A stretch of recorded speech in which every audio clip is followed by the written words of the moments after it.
I want you and that young man to tie that knot. I'm gonna pray for you. And I want you to hold on to God's unchanging hand, because he helped Joshua fight the battle of Jericho. Yes. It's the old He helped Daniel get out the lion's den. He helped get off the island. Let me get straight to the business. Yeah. Got them lions in the building. Yeah. Why you lying to the children? Yeah. Why you lying to the children? Yeah. RIGHTEOUS. Man, you know I've been the best. Man, they know contest. Yahuwah, he do the best. We will not see you tomorrow. Cause you cannot go to Thona. All the sons and all the daughters. Standing all with big man daughters. But my son, he made me Taurus. On that line, I'm still a Taurus. Karate kicking Chuck Norris, 4-5 on my waist. If he started, will not hesitate to get retarded. Oh Lordy, he ain't got a PowerPoint, he falls. He's running to the hills like a Philistine. T-Hawk hitting Hamites with the guillotine. Situation turned up with the ratchet team. JJ 7000 to the bait me. I know them haters gon' hate me, but he won't debate me. Pistol off safety. He respond, come wait me. If I don't get up, nigga shake me. Really get me up. If he don't show up, then he fake G. I touch down and make these nigga nuts hate me. Dear brother.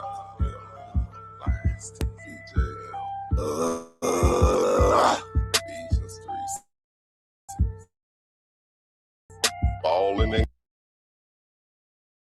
crawling all the way from H-time. Let me get straight to them. Man, them lions in the building. Why you lying to them children? Why you lying to them children? You gon' cry, you gon' get it. Me, I'm like a frog, nigga, ribbit. Of course, it's in the spirit. I just got the Porsche, she can steer it. Michael got the raw, Shaq and Willie. Lamborghini doors, you better not spill it. Mama's high, say I'm more than just a villain. Mama's cry, arms open wide for her children. Suicide, immortalized as a realist, yeah. Death by kind, black suicide.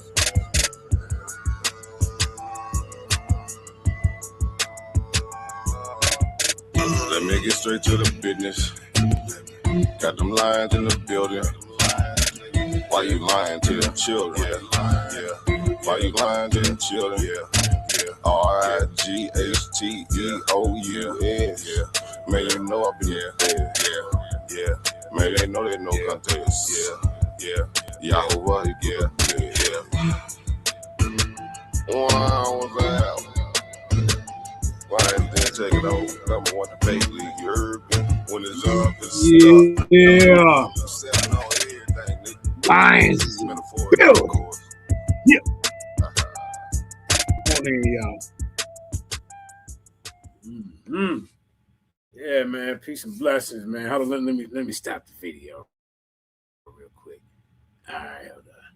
Stop sharing. Peace and blessings, man. Welcome to the Lions Den. My name is JJ 7000, the most feared debater on this planet. Sit your ass down, because I know you can't stand it. That's right, man. You know, I'm coming off my victory tour right now. You know, I slapped around Jose Francis Vega. You know, now I got another pseudo I'm about to get, man. But before I get into it, I want to give a shout out to my wife, my queen, my forever Jenny Hayes. Shout out to the Lions Den, Sister Karima. Shout out to Black Jesus Minister balling and crawling over there on Clubhouse. You know what I'm saying? Shout out to Jeremiah. Please say the Yah. That's right. Come on into the den, man. We got a special treat for you today. You know what I'm saying? Hey, I got Indigenous Blackman with me. You know what I'm saying? We're going to break down some of the information that's going around. You know, this is the return of the Jedi Judah 7000 and Han's Indigenous Blackman solo. That's right. The Empire to strike back. You hear me? Hey, we hunting down Hotep mummies.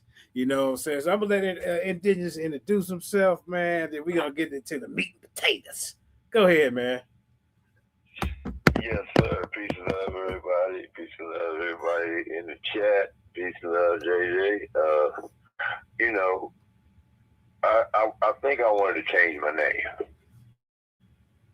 Go ahead. I want to be Lando, Indigenous Blackman Calrissian. Okay, yeah, we'll get that one next. That's next. Billy D. That's Billy D. Hey, look, that's Billy D right there. I forgot about him. Yeah. Yeah, he had the butter perm. You know what I'm saying? Yeah.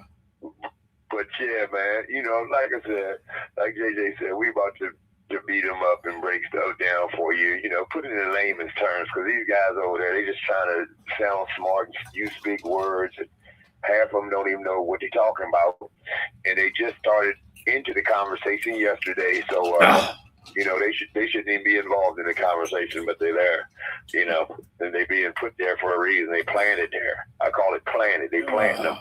They planting these newbies to regurgitate the material that's been being had and all these things. And what JJ dealt with last time was a newbie, somebody who don't even know much of anything, right? Who's being promoted as some type of debater, just like, you know, a lot of these other newbies in the community.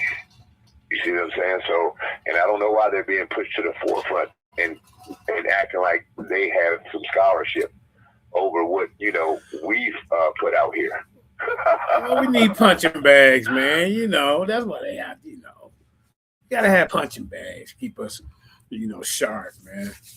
That's why they being put out there, because they're getting ready to get beat up. You hear me? Just like Jose Francis Vega got beat up. If you ain't gonna see it, it was bad. It was brutal. It was ugly. Only one man came out standing unscathed. That's the goddamn on People's Champ, the 314 debate champ, the debate deathmatch champ, JJ 7000. I mean, this guy came in here with all kind of ad homs, you know, but this ain't about him today, man. I got a new pseudo on the rise. They call him Haru Unconsciousness, man. You know, he seemed to think that in the 18th dynasty that the people of Kemet didn't look at their king as a netterer, or even some of the kings who was deified in that dynasty. Hotep III, Tutankhamun. These were actual ones that on earth, they got records of them being deified and worshipped as a god on earth. In our terms, the netterer was the king. So I don't know what you're doing here, sir, man, but you about to learn a lesson. It's gonna be the worst mistake of your debate career. What do you think about that topic there, Indigenous Black man? Well, you know, like I said, you know, you have a couple of different ones in the 18th dynasty that if you were going to deify a pharaoh, I think Atmos would be the first one, because he ran the Hyksos out of, you know, Egypt. He you know, he was the one who did that, and then ran different campaigns up that way, and, you know, down in, you know, toward Nubia and all that. So, you know, I'm just saying, you know, you got different ones in that dynasty that, yeah, you said Hotep, you know what I'm saying? There's different ones that would be deified, you know what I'm saying? And especially, you know, like I told JJ, like Amos, because of him driving the foreigners, the foreign rulers. That's what Hyksos means. You know, he's running the foreign rulers out of Egypt. So I think that, you know, if anybody would be deified, you know, it would be him. And he's the first pharaoh of the 18th dynasty, the first one. Yeah. Okay. So, you know, but yeah, I mean, you know, I understand exactly what you're saying, and it's going to be easy work, you know, for you, brother. Yeah, I know, man. I think some of these guys just like to get up here and say that, you know, they got in the, you know, in the debate with me, you know. I don't know, man. But we can go ahead and. The problem is that I don't even know who these guys are, and they've only been around for like a year or two at the most. But then they come up here regurgitating the stuff that we've already taught. You know, the debate that you had with Jose was something that you started with Jabari 8 years ago. Facts. Yeah. So, like I said, you know, these guys ain't doing nothing, but they being pushed to the forefront for some reason, and they're regurgitating the information that we've already put out here. I heard the guy over there on side editor today talking about the 18th dynasty. Oh, especially in the 18th dynasty, and then saying that, you know, that man is literal and, you know, the sun is literal, all the stuff that I've been saying. All these things are literal. Rise the sun. And so, Ra symbolizes the name Ra is just the name that they use for the sun. And then you got the wind, Tefnut or whatever it is, the wind. I mean, you know what I'm saying? That's like me calling it the wind in English. And they're over there showing them dingling hieroglyphs. Say it ain't so. They starting that up over there on side notice again. And I said, how does Franks and beans, or let's say dingling hieroglyphs, or let's say cock and balls, translate in English? How do you translate that into English? And they're following these fallen empires, and the reason they fell for a reason. This empire fell for a reason. And you look at all the crazy stuff that they was doing. They fell for a reason. And they're deifying themselves on earth, wanting the worldly possessions to go into the afterlife with them. So they're worldly. Because you can't take nothing with you. We know that now. But they didn't. And they were worldly. And they wanted to take all the worldly things that they had in this world that they deemed, good and to be around them, and take them into the afterlife with them. Even people. Well, go ahead, JJ. Yeah, that just beats up Jose. You know what I'm saying? They don't know what they talking about, yo. They can't break this stuff down because they ain't been a part of the argument long enough. You ain't even been in the community long enough. But you sit up here and you hear, side to do a debate about something, and then y'all come and run right in behind it, and then try to, act like y'all want to teach. Now all of a sudden you just heard something yesterday, and all of a sudden today you teaching. Y'all whack, y'all whack, and the ones who's pushing these flunkies and these newbies to the forefront need to stop.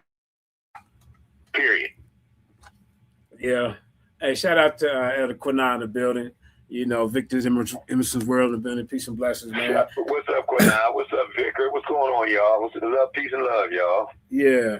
So, this right here, we're going to start off with a basic Wikipedia search because, I don't know why it's just so hard for them to fathom that some of these pharaohs was, deified during their lifetime. Then we're going to get into the 18th dynasty. Then I want to talk to you about the homie squad. Have you heard of these characters?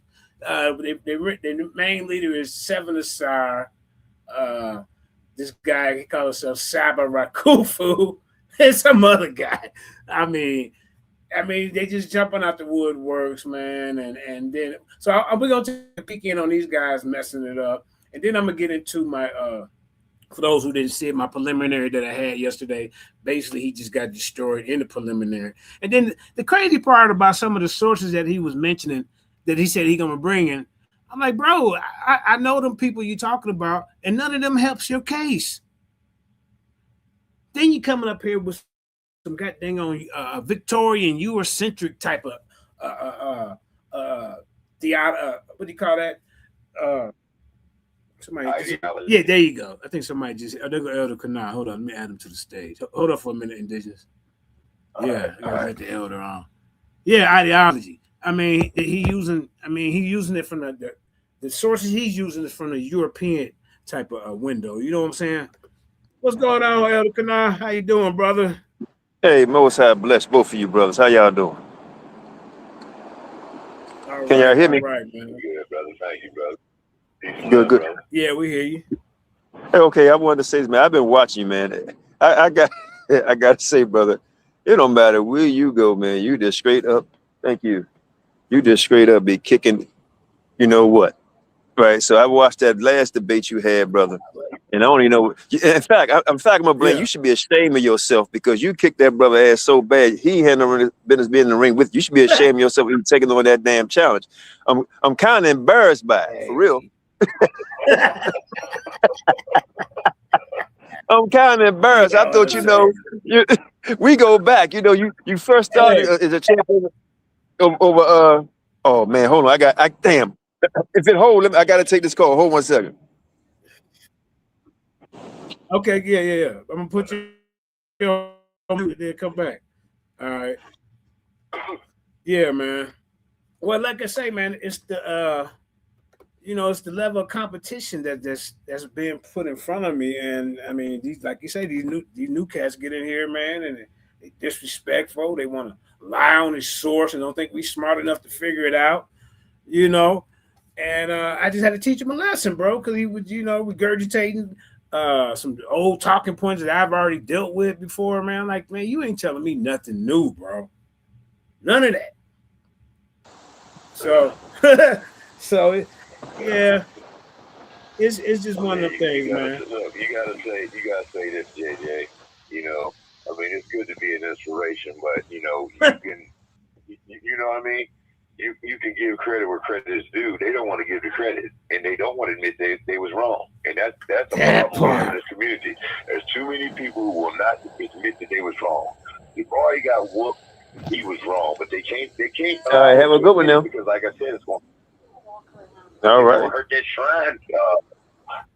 That shrine sign up. Look, it's gonna hurt their bottom line, bro. And that's why can't stop his lives, and that's why Jabari can't stop his lives. But they don't want. None of them want to destroy. I would destroy all of them. You can put them all on the HOK on one team, and I can crush them all. Yeah.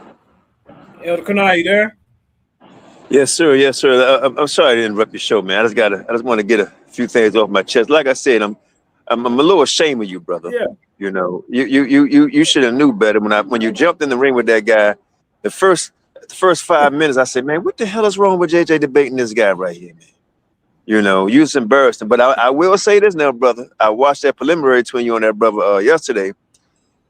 I think it's gonna be interesting, even though he's Jabari's student, but it's gonna be interesting. I think you should mop the floor with him too. Well, see, all right, he gonna get it too, man. He a little bit more. I think he'd be a little bit more of a challenge than the last guy, but when he got the listen off all his sources that he gonna bring, I already knew about them sources. And all them sources that he bring helps my case. Okay. Every last one of them. And then when you see, so he's gonna follow his own sword too. As a matter of fact, I'm gonna be going over some of his sources that he mentioned last night that you're gonna be bringing to this debate. No, he brought a lot of them. I never heard of some of them sources. He brought a lot of them. He sounds like he's intelligent, so it's good to see somebody actually bring a fight. It brings the best out of people sometimes. And hopefully bring the best out of you, because I ain't seen nobody really, get under your skin, as far as dealing with the knowledge in a minute, so right. I'm going to watch it. But if you don't mind, also I want to say this too. I don't know if you've been watching your fellow FOP champ. Man, she kicked Ron Dalton butt the other day, brother. She kicked his butt. Yeah, they had a debate, man, on another channel. And I'm not even gonna mention the channel name, but they had another debate on there, man. It was a 5-hour debate, man. And she beat the brakes off of him, brother. Damn. Yep. They went for 5 hours? 5. Well, it was the debate, I would say about 4 hours, and they had, people talking and all that stuff afterwards, man. I'll send you the link later. So yeah, man, like 10,000 people watched it. It was, she represented the family pretty well. Yeah, get me over there just some debate. If you want to get over there, man, hit me up later on tonight. I'll see can I get you over there. Yeah. So can I get you over there? See, some of these guys. Hold on, don't leave yet. But some of these guys, man, like you do a debate on the channel, right? They scared to go promote the debate on different channels so people can come over to the channel to see the debate because they scared to get out of their comfort zone. So, I ain't never been that type. I'm always gonna, come on somebody's platform, do what I got to do. I don't care if the odds is against me or in my favor. But Indigenous said, what was the topic of the debate? Nephtali on the Canaanite. So there was a Canaanite thing, and some of the stuff that Ron believe in. I'm gonna tell you what I liked about that debate, and I think you'd like it too, JJ, because you go a lot into the information. And the information was pretty heavy on both sides, man. They went to the science, they went to the DNA, they went to the scriptures, they went into the culture. They went into a lot of different things, man. Artifacts. So it was good. They spoke well. They respected each other. So it was a damn good debate. I will say that, but When it started getting the late in round 2 and 3, man, he ran out of steam, man. And I never seen somebody put a Stello, whatever you call them, high heel shoes, man. She had it so deep in Ron Dalton ass, boy. I said, God damn, it was heavy. It was heavy, brother. You got to go check it out. You'll like you'll like it, man. You know. So I'm waiting for you, man. When is the debate, man? So I can see put some cowboy boots on homeboy. Sunday. This Sunday coming up.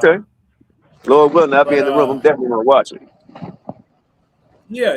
And then when you gonna open up back up your the FOPE, man, so I can start coming back over there doing some stuff, you know? Oh, no doubt, man. Real soon. That's why I've been peeping in and stuff like that. We're gonna tell everybody the story, the reason why we've been off for a second. You know what I mean? So definitely tune in. Yeah, you know. So I gotta go back. You know, I gotta come back home, man. I was the first FOP debate champion over there. You know what I'm saying? I always represent that. Them was my early butt kicking days. You know, I was a little raw and uncut back then, boy. Hey, I remember we sent you out, man. One of the first guys said, man, I need you to get on Danielle a little bit, man. You know, he's heavy in that one West, and man, you went over there, man. You had to call for help. Yeah, that was crazy. Well, yeah, man. I'm glad to see you around. Glad you go, you know, kick it back off. Shout out to Queen Nathalie. Congratulations on your victory. You know, I'm going to have to check it out. But keep up the good work, sis. You know, they know how to give little sisters, sisters a chance to get out there and, you know, do their thing. You know, you got some of these other sisters scared to leave the fishbowl. I ain't gonna mention no name, but you know who you are. Call yourself a champion. You gotta come over here and debate. You know. Hey, if you say the name I whistle. You know, but yeah, man, that's one thing I will say about yourself and Naphtali, man. Throughout since this debate stuff started in the conscious community, Israelite community, neither one of you afraid to get around or go around. In fact, you was the first one actually I seen this go every damn way. You know, it didn't even matter. You know, so and you're still doing that. You know, so still, and you're still kicking butt. You know. Still kicking butt. Yeah, I can't get nobody to come debate me in the Lions Den. They ain't gonna do it. Now, since Chris Freeman, go ahead and host this or whatever. Let me do my thing. We always have fair judges, you know. So I will say that. That's what I'm kind of. Y'all do have fair judges over there. I will say that. That's one thing I will say about the Lions Den. Y'all do have fair judges over there. You know, even if they don't believe in what you believe in, it's not about what somebody believes as a judge. It's about the information. And I will say that's a fair practice over there. That's how it should be. Even if when you go look at this debate, even you agree or disagree with either party, with Naphtali and Ron, you look at the information, and that's what it is all about. That's why I think you've been able to go around to different channels and debate things outside of the Bible, you know, and bring the information. That's true scholarship, right? And showing what you could do. You know, so tip my head off to you, brother. You know, it makes me happy because the two top people I seen in the debate lead is both of them come out of FOPE. You know, I seen you beat Jabari, but I seen Naphtali beat Jabari and Shock Upwards, but at the same time, you came and congratulate. Right, you know, so that. Yeah. See, and Jabari is he has changed his whole topic because the whole topic started off. I caught him praying. Remember, he's always say, "Oh man, you Hebrew Israelites and people believe in the Bible, Christians, y'all spooky, because you believe in something greater than yourself." And I said, well, I caught him on the screen. I said, "Well, what the?" I said, "What is this?" I heard you. He said, "Oh no, I was praying to a principle." So it started off. I said, "So we used to debate." That's how this whole thing started. And then, like after him and I debated, right?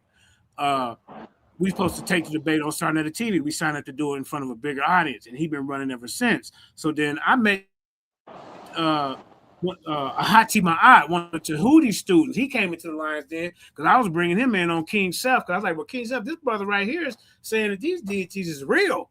Or the Nepturs is real beings. And so that's how I brought him in. Then he brought in Tahuti. And then that's how I set up Tahuti and Unc West and Tahuti and Jabari. And the rest is history. And they still trying to. You know what, JJ? the whole thing. I'm sorry, Yeah, because I gotta say this. We're gonna stay on the topic, but I'm gonna tell you something I never liked. I never liked it, you know. And when you came on the folk, you didn't act the way what I'm about to describe, right? From Tahuti, from a whole bunch of, I can't remember their name. Even the person name you don't want to remember who she's afraid to leave that den over there. You Right. brought them all there, and once you do that, their head get the size of a goddamn watermelon, man. And they don't respect the person who gave them the opportunity to even get in the debate scene, you know, and that's just not cool. I see it. And other people, if they don't see it, they lying to themselves. I see it, man. All them people that's call themselves champions ever done anything over there, you the one who brought them over there.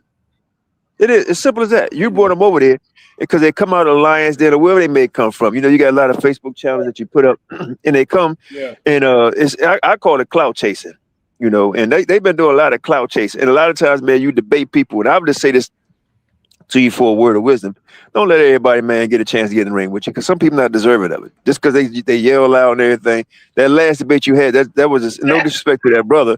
That last debate proves my point. He had no business. You know, everybody can't talk to like the president. You know, he has dignitaries that talk for him. You know, so that's why Neff Charlie champion over at Folk now. I don't let her. I'm not in control, but I tell her don't to debate any damn body. Debate somebody with some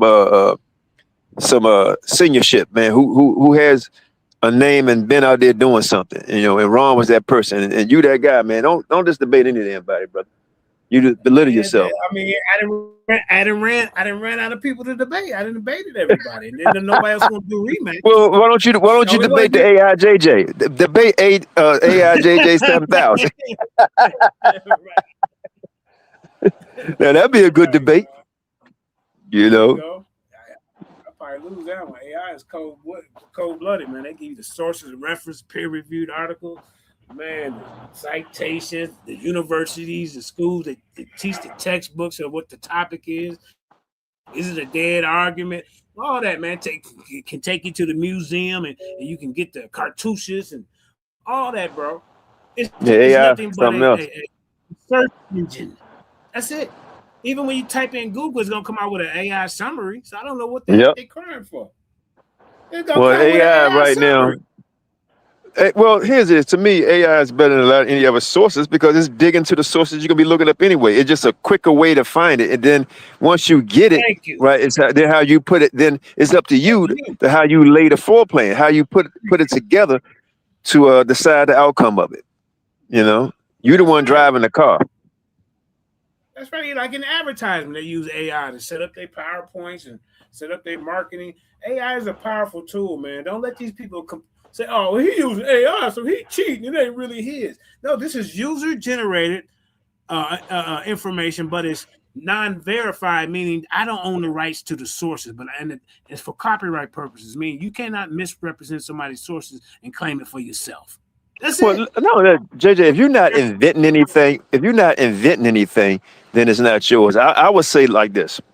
When people come with a debate or putting something together, it's a puzzle to get to the solution, right? So you actually solving the problem. I may have a little bit here, you may have a little bit there, and we both think our project is complete. But guess what? We put them together and say, wow, you know what? Now the puzzle is coming together, you know, and that's what AI does. If you ask AI this, you may ask that.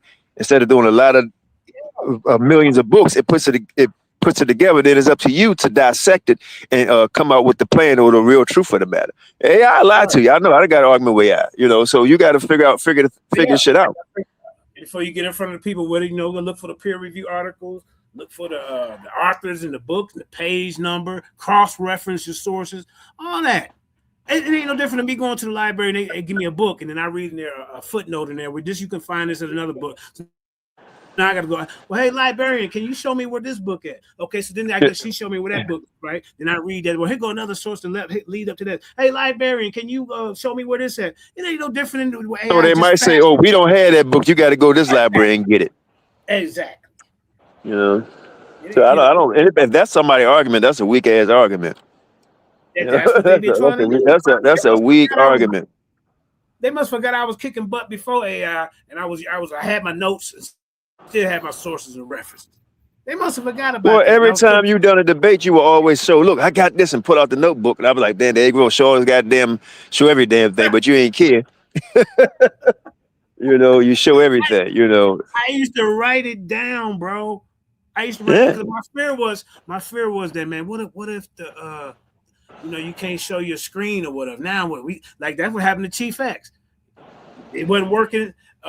Something had happened. So I said, no, we ain't finna quit. I got notes right here with the sources. Let's keep going. Right. Right. Right. So I mean, me personally, anybody using AI, I don't see anything wrong with using AI, man. You know, it's a radio show I used to watch a long time ago. It was called Information is Power. Right. And if AI got the information, it gives you power, right? And then it's up to you to how you use information. You know, use it for a lie, or you can use it to tell the truth and put the puzzle together again, you know. So I'm waiting. I can't wait to see Sunday, man. I just want you to know, man, that the other champ over here, folk, man. You know, I know you keep up with stuff. She kicked ass, and she represented very well. You know, very well. And I'm proud to say, I don't care what nobody say. I'm proud to say, and out of all the debaters, the top two is out of folk. Point blank, period. The top two who got all the knowledge was a champ at FOPE, and both of them started out the first time champion at folk.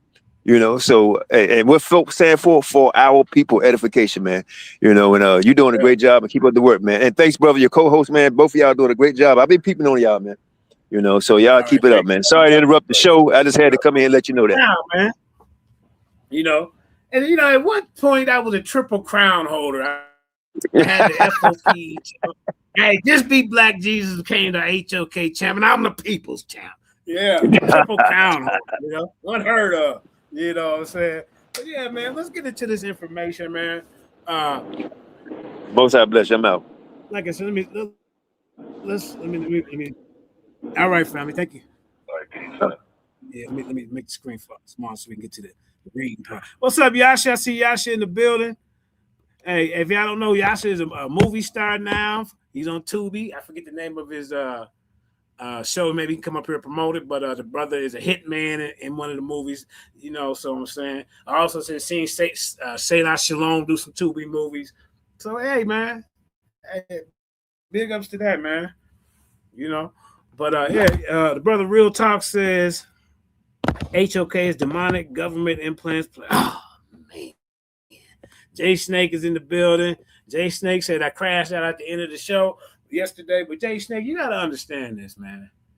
When I got two guys, one of them I just beat the crap out of, and then the other one was scared to even sign up for a debate. We tried to get a debate sign up with this dude for 3 days in a row. He's still acting like he don't know what my premise is. I kept spelling out for him. He want one of them trick titles. No, bro, say what you mean and mean what you say. We ain't having no gray areas. And then they kept interrupting me, which I'm gonna replay and show that. They kept interrupting me. After a while, like, hey, bro, I mean, if it's not going to be stopped, then I'm going to have to stop it my way. Now I'm going to have to get you. I mean, it's all for it's edutainment. I ain't mad at the situation. I already know how the game go. You know, but here's one thing. I would never come on a preliminary and now answer the question. Yo, I'm trying to, well, hello, man. Answer the question. I'm like, bro, what the hell? Did you see that yesterday, Indigenous? Indigenous may not be there. Oh, he fell out. Okay. All right. Yeah. Hello? Yeah. You was muted or something. But yeah, AJ Snake, man, you know how I get, man. I can be patient for a long time, man. But after a while, them ain't nothing but shades of things that happened on certain other before. Like, man, these dudes, like, my turn to talk, but they want to keep talking and interrupt it because they feel they can. You ain't earned that right, bro. And nobody should earn that right. It's about respect. But yeah, man, we're gonna go over. Hold on, let me go over some of this. Some of the this brother gonna have a problem. He's gonna have a problem, and then you want to go to the 18th dynasty. If these people, pharaohs, were deified, here's another example of them being the netter. But now they had these ones are proof that they was deified during the time they lived on earth. They were worshipped on earth. What's his name? Hotep. He was another one that they deified. But we talking about so why does it boggle his mind that the position that these deified kings was called a nectar? What are they not understanding about that word? Why are they making it so complicated? So let's get into the information, Indigenous. You want to say anything else before we start? Yeah, I'd like to say something to Terry. What's up? Peace and love, brother. Yeah. Peace and love, Jada Snake. Peace and love, Jada Snake. Peace and love, Water Blue. Terry, you still owe me that $350. You talking about? You still owe me that $350. Now I see you doing good out here. I heard you doing good out here. What? You owe me that $350. And when I'm talking about that $350, I'm talking about that $3.50 that you still owe me, man. So, look, don't make me have to send Jada Snake and Water Blue out there to collect my $3.50. Man, that you're doing good out there, Terry. He's a movie star now. Yeah. Good job, man. I'm proud of you, Terry. Yeah. Okay, so let's start off. Like I say, let's start off because so list of pharaohs deified during lifetime. So this is why I can't understand why is this so. It's a simple Wikipedia search, a simple Google search, and then you see the little numbers right here up underneath the little thing right there. That's your sources where you can find it.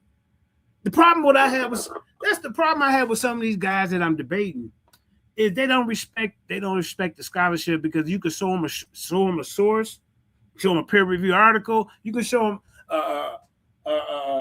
school books that teach that's going against what they talking about, and they still will not accept the fact that they're wrong. What's wrong with being wrong sometimes?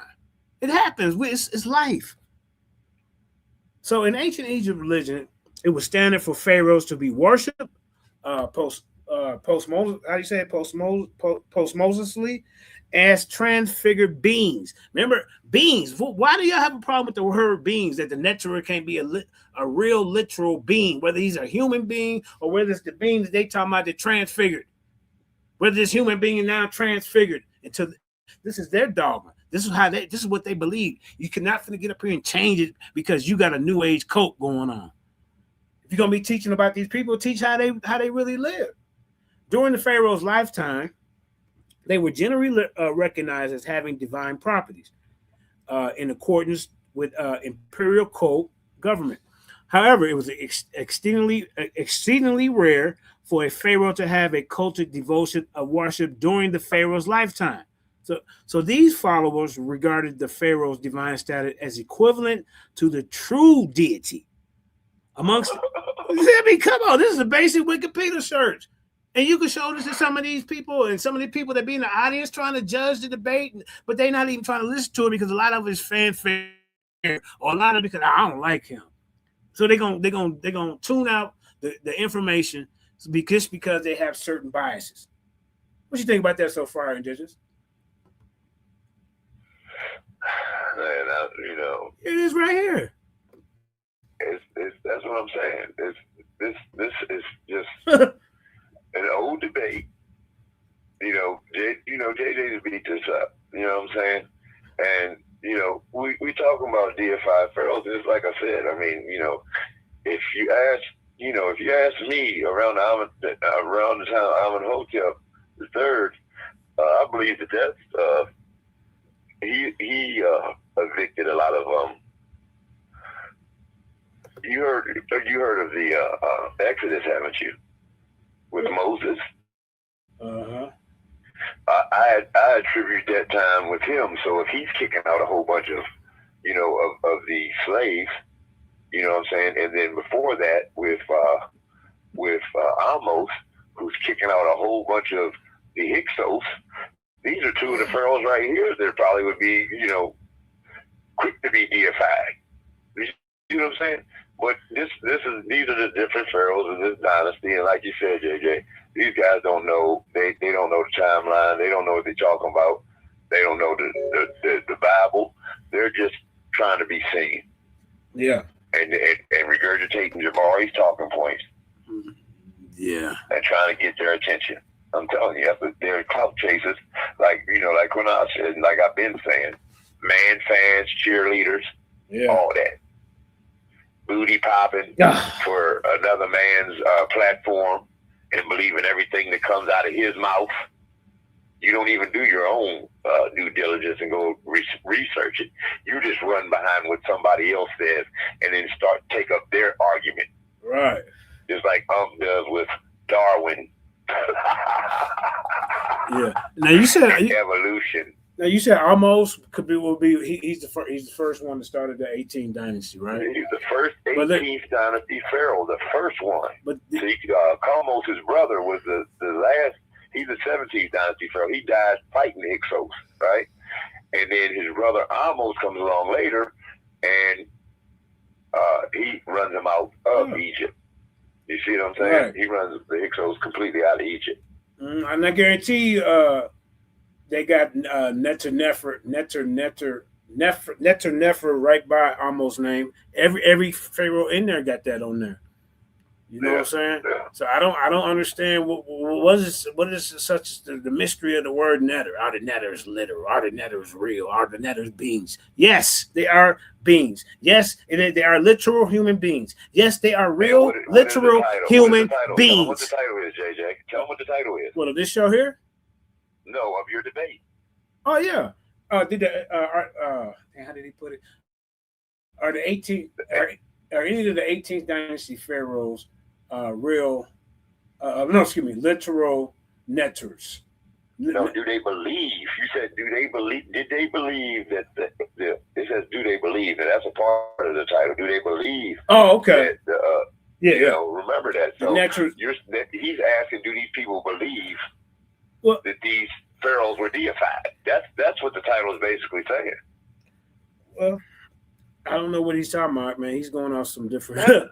And then look, we know we're looking at it right here. Right here, that they were deified.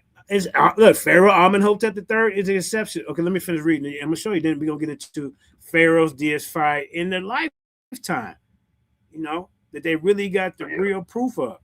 You see, so okay, yeah. So okay, he was an exception, huh? Yep, Amenhotep III and Tutankhamun. These two. Okay. Yeah, I'll show you. Watch this. Okay, so Pharaoh Amen. Oh, no, let me. No, I skipped something. Hold up, y'all. All right. So, where was we at? These followers regarded the Pharaoh's divine status as equivalent to that of a true deity amongst the indigenous ancient Egyptian dynasties. This was resilient of a successful self-deification attempt, usually sustained by military accomplishments.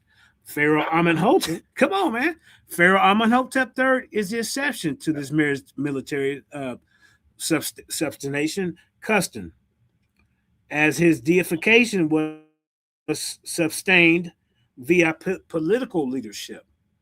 Half of these indigenous ancient Egyptian pharaohs also co-deified their wife during her lifetime.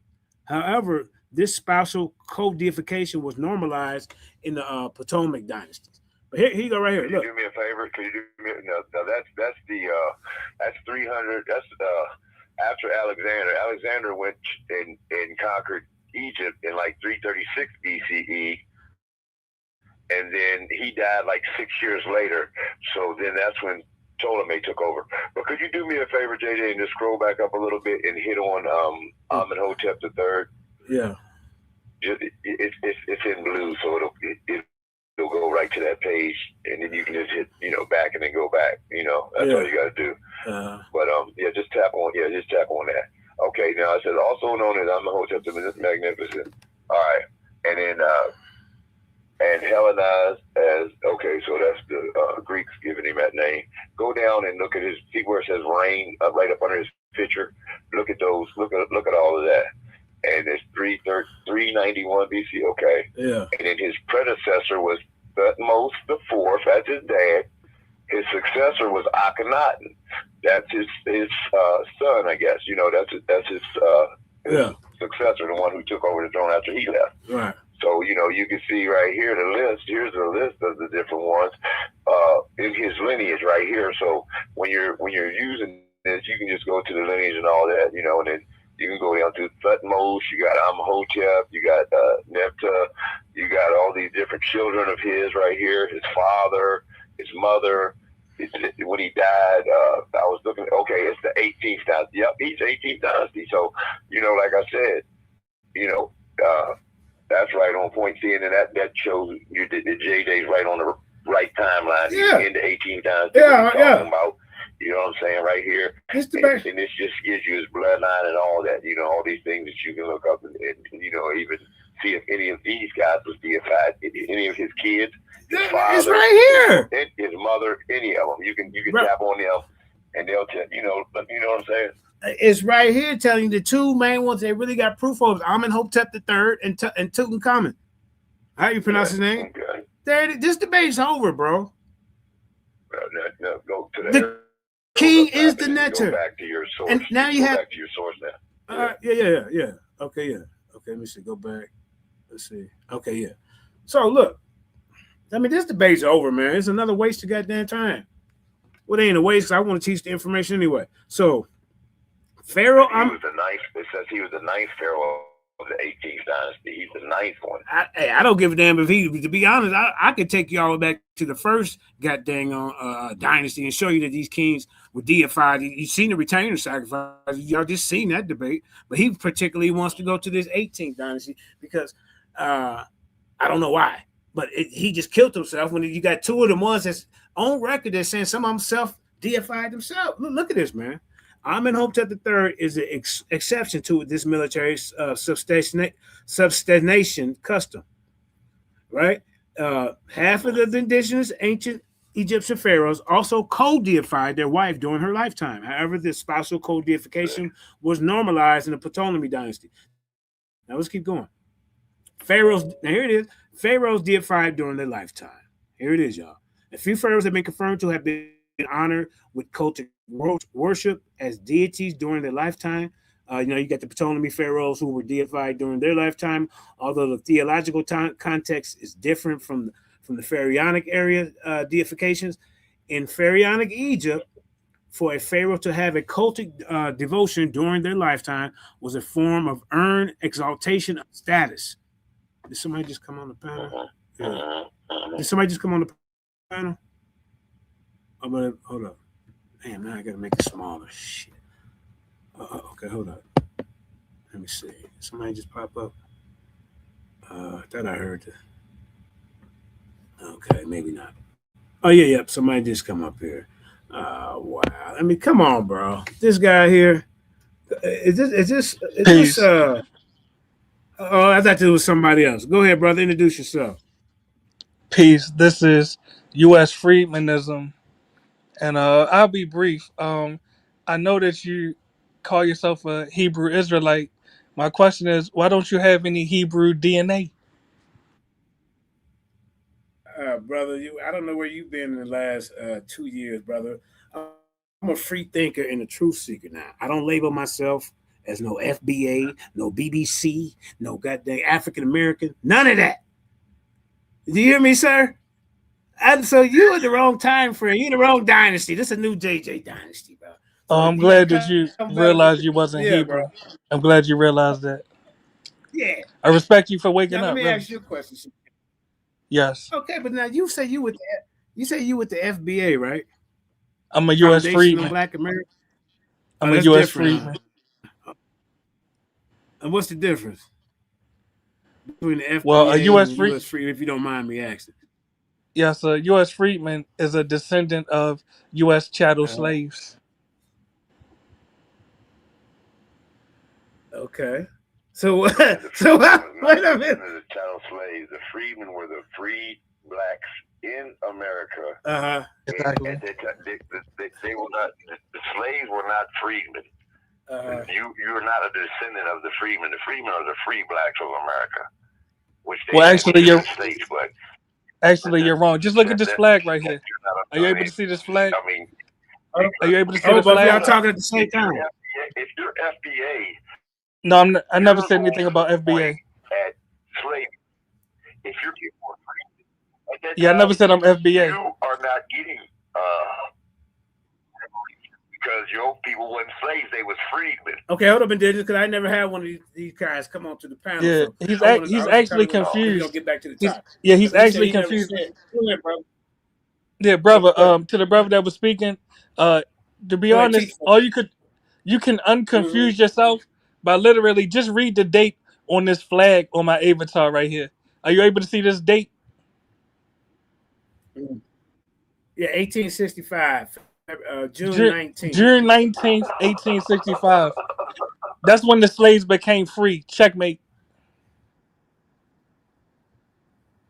Oh, Yeah, but they had freedmen during slavery, son. yeah, they had, yeah. Yeah, Okay, so we know that. You're just trying to make something up Hold on. now. Well, just so we clear. You're mulatto. I remember Exactly. one of my Exactly. previous earlier debates like 2 years ago. You trying to come in and interrupt. That's mulatto. Exactly. You're a mulatto. But you're the but let's not. guy. I agree. I'm a mulatto. You're mulatto. Yes, I'm mulatto. But let's not have ADHD. What you said was the freedmen are not descendants of slaves. Did you forget? You might have forgot you said that. You know you done fucked up, right? You know you done fucked up, right? We're going to have to set up a conversation. Hold up. Mulatto, what we do, if you want to set up a show, put your email in the chat. Or your, all right, that's a bet. That's a bet. And thanks for having me up. I'm gonna put my information in the back. Yeah, I'm gonna put my information in the back. Thanks for having me up. All right, peace. Oh, for sure, man. All right, peace. All right, let's get back to the meat and potatoes, man. Yeah, that'll be a good show for you and Indigenous. Yeah, I ain't never had one of them guys come on. I thought, you know who I thought it was, bro? I thought it was your buddy. What's his name? Ron. Unbiased Ron. I thought it was him. Yeah, I was like, I said, oh, look at this guy. Man, he's about to get beat up. All right, so let's get back to it, man. Hey, I was like, he coming in, he's gonna get beat up. I've been waiting for this. Yeah. You know, I didn't catch you outside your parameters. You can't mute nobody. You're gonna have to just answer questions or respect the clock. We both can get it in. All right. So, ladies and gentlemen, like you say, this debate is already over. It's been over for Jabari for years. It's been over for this. Now it's been over. It's going to be over for this guy, Haru Consciousness. Okay. Calling cannon fodder. These are stuff that they throw out there to try to protect their base. And they throwing it up in the air. And JD zooming down in his what do you call the jet fighter? And it, like in Star Wars, he's zooming down in Darth Vader's black jet fighter. And they throwing up people like these guys as cannon fodder, trying to blow JJ up before he can hit the ground or get close enough to do any damage to Jabari. They love protecting old Jabari, old sassy. So, okay, let's get back to it. So the function of the pharaoh are the various religious and governmental activities performed by the king. That's of Egypt during antiquity. As a central figure of the state, the pharaoh is the obligatory intermediary between the gods and humans. To the former, they ensure the proper, and then it stopped because unless I got to really open it up. But okay, let's keep going. So let's continue to the pharaohs deified during their lifetime. Let's continue right there because we was reading and the brother Mulatto came up. So look forward to him and the Indigenous building pretty soon. So a few pharaohs have been confirmed to have been honored with cultic worship as deities during their lifetime. Now, there's a cult for these people on earth. This guy is the deity on earth. These people believed. He was the nectar on earth. Right. You see that little dumb? Did you hear that little that new song they got for that? Like, come on, bro. But anyway, it's horrible. Afro Nation, y'all got to do better. I mean, y'all can put some good songs out, but that one just ain't it. That ain't it right there.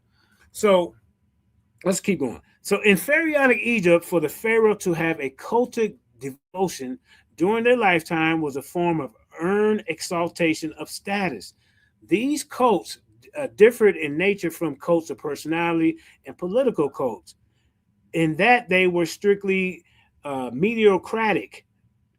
The word mediocratic is the notion of a political system in which economic goods or political power are vested in an individual people based on ability and talent rather than wealth and social class. advancement in such system is based on performance as measured through examination and demonstrated achievement. All right, so y'all know the definition. Now, in ancient Egypt, a military soldier had the opportunity to boost their status and rank within the military by demonstrating violence in battle. This capacity for career upward mobility was also practiced in other ancient Egyptian professions, such as among scribes. Pharaoh deification during lifetime as a form of elevated status beyond the ordinary pharaoh status can be conceptualized as akin to the pharaoh analog of the upward mobility capacity. Oh, we're gonna keep going. I'm gonna show y'all. Yep. I'm gonna show. That's what the Netaroo sounds like. The Netaroo, the Upperoo. Don't say that. Jabari gonna say, "See, I told you the Christians stole it from us." See. So Egyptologist Karen Bryson writes, any king could expect to be venerated among the royal ancestors and as a transfigured being. A transfigured being, what's his name? Unconsciousness. Before being after death. So, some, however, became the object of a more intense and specialized worship in life. Now they're being deified in life, y'all. This deification is analogous of how ancient Egyptian non-royals to be posthumously deified was a form of honorific exaltation, as non-royals were generally not how you say that word, Indigenous? Posthumous deified. Posthumously. Okay, posthumously deified. Okay, thank you. Out of the hundreds of pharaohs of the indigenous ancient Egyptian dynasty, 4 are confirmed. This ain't no speculation. 4 are confirmed to be, they know for a fact they was deified while they were living on earth. That's godlike status. That's your netter. And it only takes one to defeat his argument. That's all it takes. And look, I'm gonna give you all a little surprise right here. Bam, watch this. Look. 18th dynasty. Boom. Debate over. Look, I'm in Hotep III. He was officially considered to be a living manifestation of the creator Ra. Debate over, bro. But let's keep reading. That's all I need is one, right? The confirmation right there. But I got 2 of them for you. I got 2 in common right here. You believe in Ra being the sun. The sun is literal. Ra is a word that they're using to describe the sun. Just like I'm calling it the sun, they're calling it Ra back then. And then, so the sun is literal. If Ra is a representative or a symbolic, representation of the sun. Yeah. But if Ra is the sun is literal, so Ra is literal. Tefnut is the air, and the air is literal. Tefnut is all this stuff. If they believe that, you know what I'm saying, go ahead, Jay. Remember how mine is worded. Are the net in the 18th dynasty? Are the netters literal beings? Exactly. Here's a literal being right here. I'm in Hotep considered. They all considered netter, but this one's actually even deified and worshipped as a god. This debate's over. What argument do you have? What argument do we have, Indigenous? This debate's over. This is common sense. Right. This episode of Lions Den is brought to you by common sense. I can explain it to you, Haru, but I can't understand it for you. That's your fault, man. You didn't sign up for that. Then you're going to pick the 18th dynasty, and it's telling you right there with an easy Wikipedia search. And then don't forget, y'all, oh, no, he using Wikipedia now. Now you want to cry about that. Oh, he went to Google. Now you want to cry. He would be one of them that would be deified because he supposedly kicked the in that timeline, I placed Moses. You see what I'm saying? I approached Joseph in the Hyksos dynasty, the 14th through the 17th dynasties. That's when the Hyksos ruled, right? From the 14th to 17th dynasty, then the 18th dynasty, we're getting to, these pharaohs here. And just like I said, you know, I mean, Cinneret, I think that's another name for Cinneret the Third. I'm not sure, but that 12th dynasty, like I tell you, and you look at the date when you talk about centuries, because he said 12, he said the 18th century. He messed up and said the 18th century. He doesn't know the difference between dynasty and century. Come on, because this is what I'm dealing with. In 1878 BCE is the 12th dynasty, but when you go down to the 18th dynasty, that's like 1300. That's 500 years, you know, after 600 years after. The 12th dynasty, right? Yeah. So that's 1300. You know, in the 1300s, when you go back down to Amenhotep III, it'll show you the date when you're talking about the century. So he didn't know. He was mixing up century and dynasty. Facts. Didn't even know the difference. Yeah, DMG had to correct him. I caught it on that stuff. I corrected Apostle on that stuff a couple of times on the show when me and him was talking. You know, before that, it ain't nothing new. But he did, like you said, DMG had to come in and save him because he heard him make that mistake. And DMG knew. Yeah, but okay, so this debate's over, y'all. So, and, I mean, well, he's showing Cinneret the Third because that ain't got nothing to do with the. No, I'm showing the ones we got proof that they were deified during their lifetime. He is the good God, the Netter on earth, the good God. It's right here, bro. You know, come on, bro. Right here. But let's start with the first one they got proof of. It's Cinneret III. He was the 5th king of the late 12th dynasty of the Egyptian Middle Kingdom. His military campaign gave rise to the era of peace and economic prosperity that reduced the power of regional rulers and led to a revival in craftwork, trade, and urban development. Right? It's the 12th dynasty. Let's read what they say about him. Cinneret was deified during his lifetime. Look at this. He was deified during his lifetime as a god in his own right due to his military achievements. This was especially done in Nubia, where he led the 4 victorious military campaigns. He was traditionally likened to the warrior goddess Sekhmet, the ancient Egyptian deity most associated with war. Hymns identified him as he who shoots the arrow like Sekhmet when he overthrows thousands who ignore his power. Now let's go to the 18th dynasty. That's where you said you wanted to go. I don't know what you thought you know, he didn't want to deal with all the dynasties. You know, I can show you proof in all of them there was Nephers. Yeah, Smash Idol. We talking about self-deified people that people worship today as some type of god. Yeah. Hey, I'm the Pharaoh. I'm gonna deify myself. That's what he did. I'm the guy. I'm a netter. And they build temples and shrines and everything else, bro. I mean, what are we doing? Let's keep going. And then we're gonna get it. We're gonna read a little more, and then we're gonna get into this preliminary so y'all can see. And then we're gonna come back, and then I'm gonna show you his sources, how they agree with me. All right, that's what we're gonna do. So look, but this is already over, bro. Amenhotep III initiated his own self-deification around year 30 of his reign, primarily as the dazzling Aten. Aten is also Atonu. Aten was the focus of Atenism, the religious system formerly established in ancient Egypt by the late 18th dynasty, Pharaoh Akhenaten. Exact dating of the 18th dynasty is contested, though the general date range places the dynasty in the year 1550. And then I can't see the rest. But they come on, this debate's over. That's what I'm saying. It's over before it even starts, man. I mean, so how you gonna try to lie your way up out of this? What can you say? Remember, I'm the affirmative. How you gonna debunk this?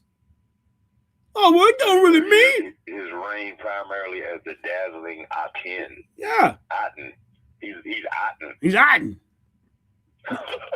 The other guy, look, he was not a warrior pharaoh known to only have participated in one military campaign. Alternatively, under his political leadership, Egypt reached the golden age of peace and prosperity, and they deified him.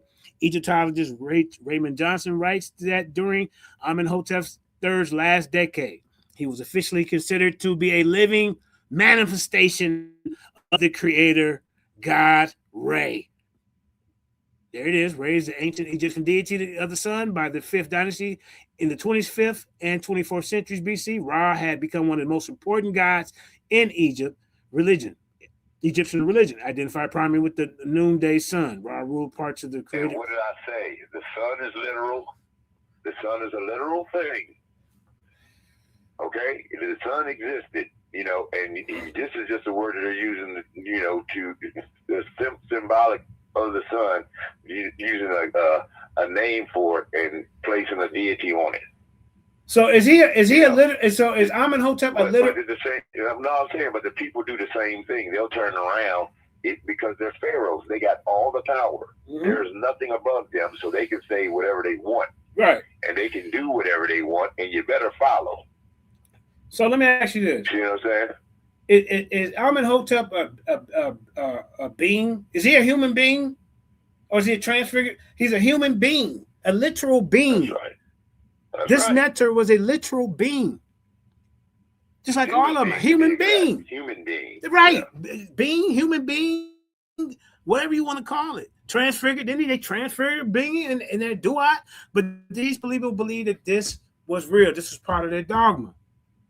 So I don't know how these guys are reading this and having a problem with understanding what's really going on with the word netter. It's a position that the kid is like if I'm a basketball player, I'm literally a real basketball player. That's the title of what I am. A netter is a title of this position to maintain the eye, to keep justice. You see? This is not that hard to figure out. So this debate's over. I'm just gonna be going there practicing. He was officially considered to be a living manifestation of the creator Ra, particularly in his manifestation as the sun dish Aten, and hence was a living embodiment of all the gods of Egypt, their living image on earth. Here go the source right here. Here go the source right there. Johnson W. Raymond, Amenhotep III, and Amana, Some New Considerations, the Journal of Egyptian Archaeology, and they give you these little numbers and stuff that you can look up. You know, JSTOR. You take it to JSTOR and get it. These are real sources. How do you beat that? How do you beat that, sir? All right, let's go to the next. Let's keep going. Amenhotep III concurrently deified his wife, now Queen Tyree, was a great royal wife of the Egyptian pharaoh Amenhotep III, mother of the pharaoh Akhenaten, and grandmother of the pharaoh Tutankhamun, which he deified himself too. Her parents were Yuga and Thuyu. In 2010, DNA analysis confirmed her as the mummy known as the Elder Lady found in the tomb.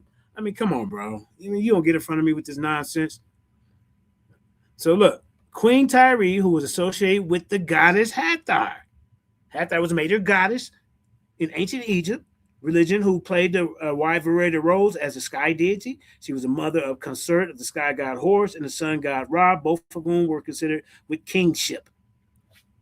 I mean, come on, bro. All right, let's go to the next one in this 18th dynasty. Here we go. What the hell going on? These are confirmed. This ain't no speculation and guess. It's Tutankhamun. Here you go. There you go. You go press Oxford University. You could just easy Wikipedia this. That's right. How did you miss this, Haru Consciousness? You picked this dynasty of all dynasties.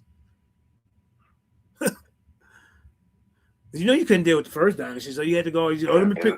Listen to this, JJ, because you skipped over him.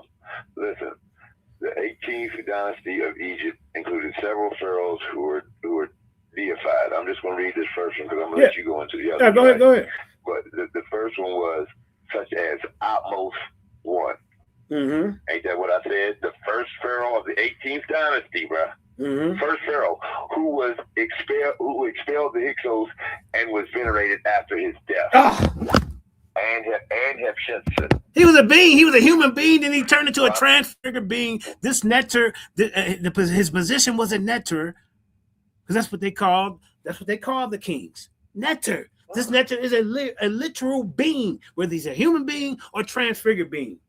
And he's the determinative for netter is somebody sitting on a throne or the flag. And then in our interpretation, it's considered like godlike, but it's different how They see it from the Abrahamic face. But you're not gonna sit up here and talk about this. He was a principal, and they just. I mean, what are we doing? That's right. What are we doing, Indigenous? Come on, man. So they started from the first pharaoh deifying, their kings or pharaohs, whatever you want to call them. Okay. Yeah. They deified them from pharaoh number 1, Atmos. So I mean, like I said, you dead in the water, bro. He dead in the water. JJ gonna bring you a couple more, but you're dead in the water. Yeah. All I need is one. That's right. Now you got to fight against the one, but I got you two that I'm telling you I'm bringing to the debate that you got to deal with.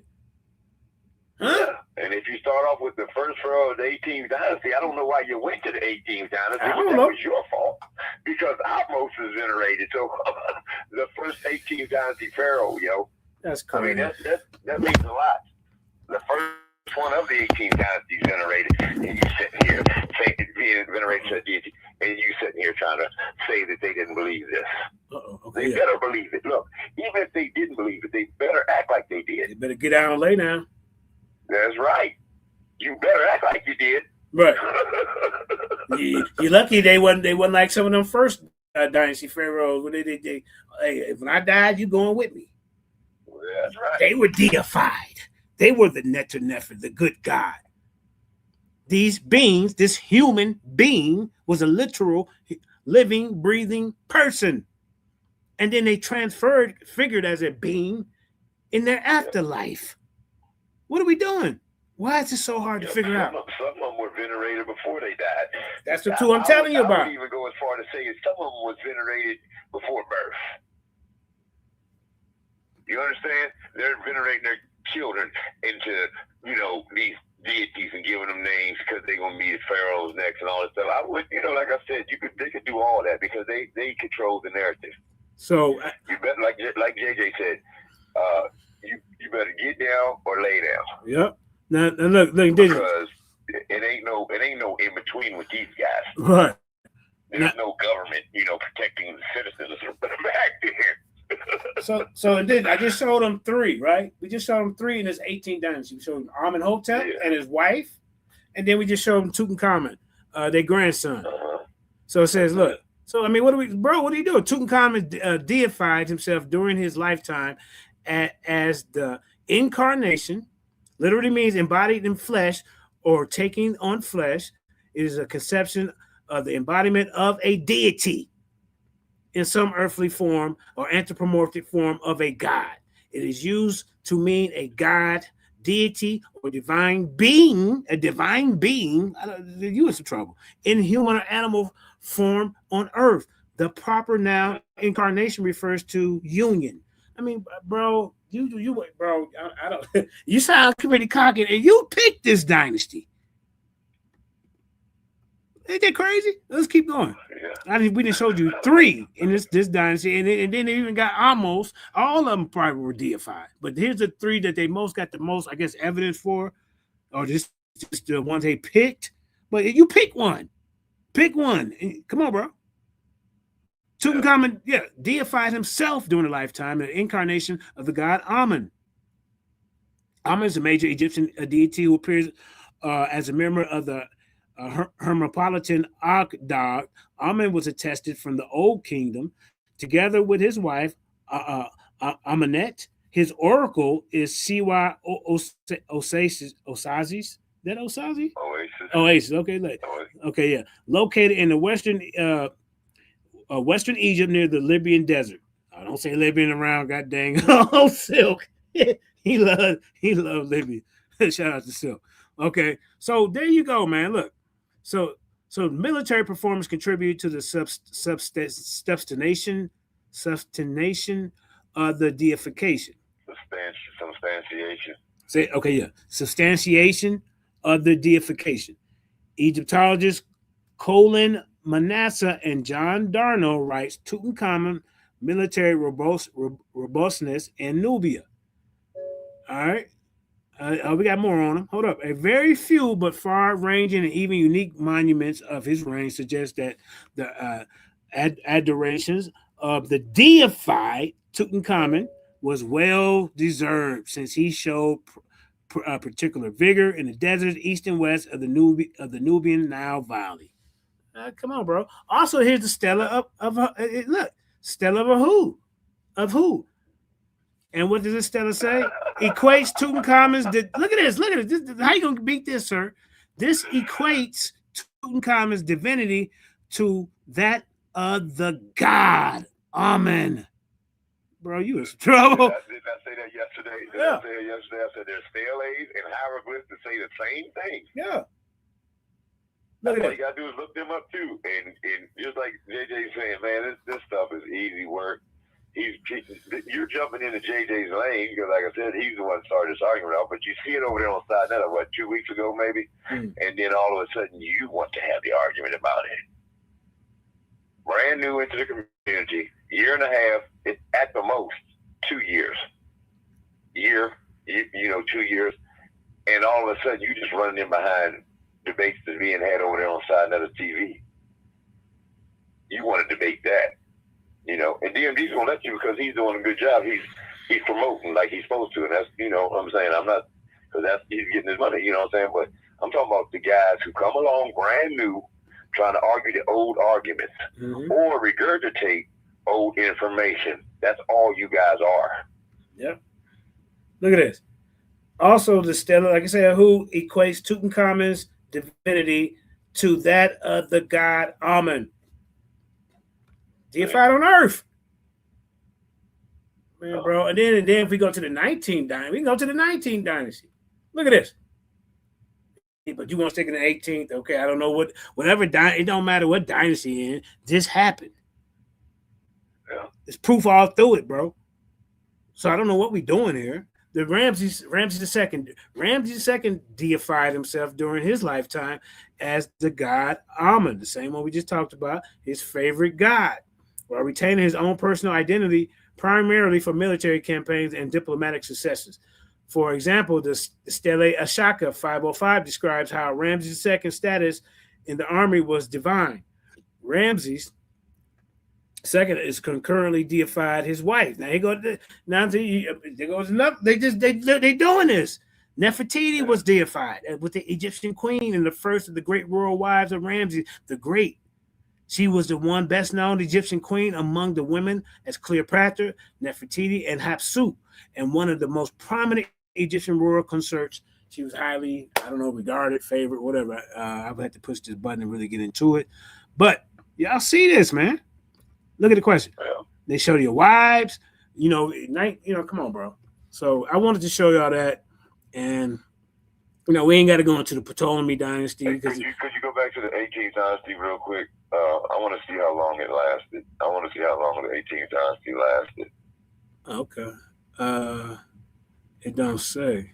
And I think the 1300s. Yeah, it does. It's got it right there on the side. It's right beside the name of the 18th dynasty versus 18th dynasty. Yeah, but that's just the rule of that king. Yeah, that's just. That's 1388, right? Let's start at 1388 right here, and let's go down to the next 18th dynasty thing. Because 13, that's 30 years. That's like 30-some years, right? 37 years right there, right? Yeah. That's how long he ruled. You go down to the next one, it has a time stamp on it also. I was wondering if it was the same one. Because I think that Hotep, he might have been one of the longest reigning pharaohs. I could be getting confused with somebody else. And then see Tutankhamun, he only had, what, was that 1 year? 2 years? No, he got like 9 years. 1332. I can't see it because you got the thing over. But yeah. Somewhere, he had a short reign. You know what I'm saying? That's a short reign right there. You know what I'm saying? Some of them had short reigns. I think, if I'm not mistaken, it was Amenhotep who had one of the longer reigns as a pharaoh. But yeah. Yeah. All right. Yeah, but you can see the difference between dynasties. The timeline on dynasties, because this is 309 to 330 BC. The last Ptolemaic dynasty was 30 BC. That's 30 years before Christ.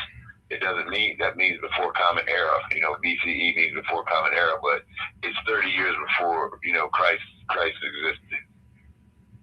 So it's not that far away from Christ. So that's why they were using Greek in translations, you know, because they were so used to being ruled by the Greeks and having to use the Greek language. Do you understand?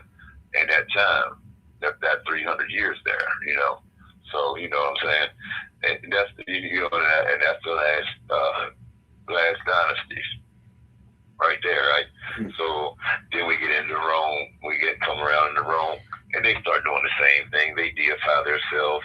Then you go to Europe, and they deify themselves. So they're taking from the Egyptians the same, you know, same examples that they set for humanity, and deifying themselves, and you know, presenting themselves as gods. And it goes down through the list, you know, like I said, all the way to the European kings.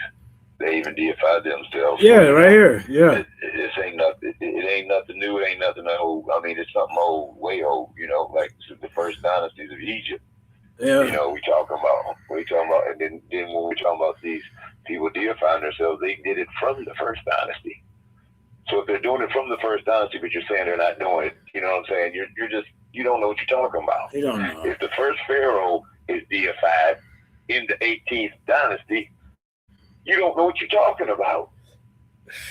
I guess you know what I'm saying? Yeah. And like you say, these are human beings. Human beings. That lived, ate, drank, got killed, died. Literal, and the afterlife is literal. Judged. Because you're taking all these things to them. To these people at that time, the afterlife was literal because you're taking all these things to keep your life going, your worldly life in the afterlife with these people that you chose to be your sacrificial retainers. And all the objects you took with you, like Khufu's boat and all these, you know, cups and jewelry and all these things that they found in these tombs of these pharaohs, yo. So like I said, man, these people believe that stuff to the fullest. And they sitting up here listening to Jabari talking about some literal. Yes. When he got caught up that he's got a God that he believes in, he prays to, and he got a shrine to. Yeah.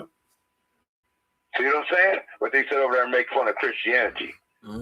That's just like these wicked demons who run this world will sit up and tell you that God don't exist, but they believe in Satan. All these secret societies, all the Illuminati, the Masons, Skull and Bones, all these things, they worship Satan. They worship Satan heavily, but tell you not to believe in God. Make it make sense. These people are wicked out here, and they're a bunch of liars. But they can't change their lives because it's going to hurt their pockets. It's going to hurt their pockets because they're going to have to change their narrative and admit that they lied. And they can't do it. They're narcissistic. Yeah. Yeah, that's a fact. Now let's keep reading because we got a lot to show today. Hey, shout out to my wife, my queen, Jenny Hayes. I see you now, baby. She just woke up. I love you. Yeah. So look at this. Look at this. Yeah, thank you, Indigenous. Pharaonic era cult comparison. An overview aside from Sennacherib III, all confirmed cultic devotion to deified forms of indigenous ancient Egyptian pharaohs occurred within relative chronological proximity to each other. Similarities of those cults has been noted by scholars. Egyptologist Lanny Bell wrote that it is known that both Tutankhamun and Ramesses II patterned their own cults after Amenhotep III in Nubia. However, as summarized in the table, a key difference between the cult of Amenhotep III and Tutankhamun and Ramesses II cults is that Amenhotep III strictly substantiated, there you go, his cult on political leadership as opposed to military performance. Pharaohs Ramesses II and Tutankhamun are the only pharaohs deified during their lifetime associated with the same deity, Amen. However, the deification of Ramesses II did incorporation of equation of himself as Amen, unlike the Tutankhamun deification, but rather Ramesses II identified himself as a distinct person in Amen's likeness. Ramesses II is the only pharaoh of non-royal birth to be deified during his lifetime. This is the 18th. No, Ramesses II was in the 19th. Meanwhile, Tutankhamun was the last pharaoh of royal birth prior to his, and was the last pharaoh of royal birth to be deified during their lifetime until the Ptolemaic dynasty. All right. The Greeks. Yeah, the Greeks. Took over. Mm-hmm. But see, y'all notice the word cult keeps popping up, and me and JJ agree that these are cults that we're in. You know, look at the Hebrew Israelites. You got to have a master teacher who guides your footsteps and tells you where you can and can't go. Right, and who you can and can't talk to. Yeah, grown man like Captain 10K look like he about 50. Got to get permission to speak. Yeah, I heard right. I heard what you were saying yesterday, bro. But you don't have this Kemetic stuff is all about cults. You got Jabari the leader and all of his little flunkies running around here, you know, because Reggie just gave it up. Because like I said, Reggie was with them at one point in time, if no more than to show them hieroglyphs with the phalanx. You know, all of them got phalanxes. Mm-hmm. You know, and all that. Reggie used to show that stuff all the time. You know, but now Reggie, you know, I'm saying Reggie's right on what he's saying, because like I said, you got a belief, you got deities, they will practice this stuff.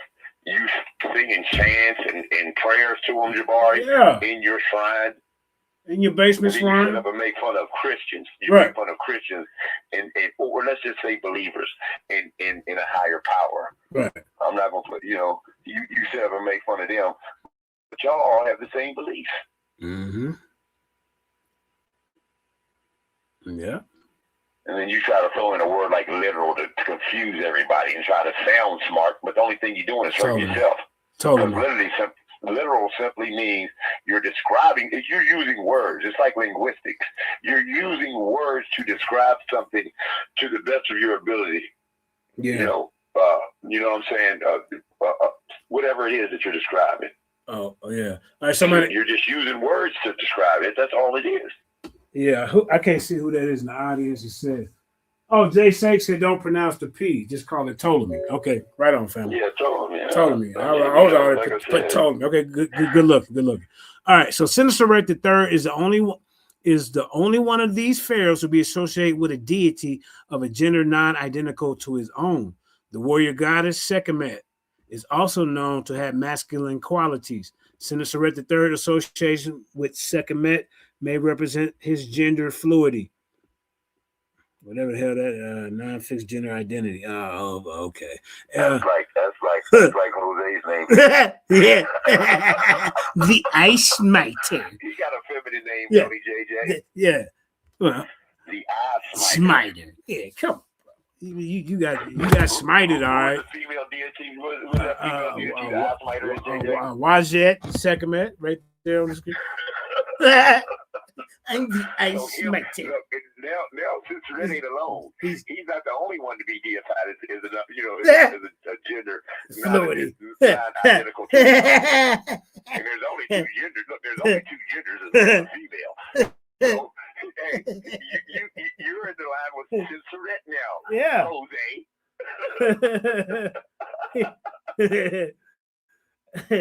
Yeah. Vincent from Hawaii, Jay Snake. Yeah, he from Hawaii. Yeah. Okay, so it's also no word that Sennacherib III cult and Tutankhamen's cult have no evidence of a co-deification of their respective spouses, while Amenhotep III cult and Ramesses II and the Ptolemaic cults did. Oh, excuse me, Ptolemaic cults did. So let's keep going now. We're gonna get let's keep going. I mean, this is kind of enough, but I mean, come on, bro. Look, here goes some other ones that has been investigated. Right here, it says other pharaohs investigated during lifetime deification, because deification during a pharaoh's lifetime increased a leader's power, especially within the royal circle.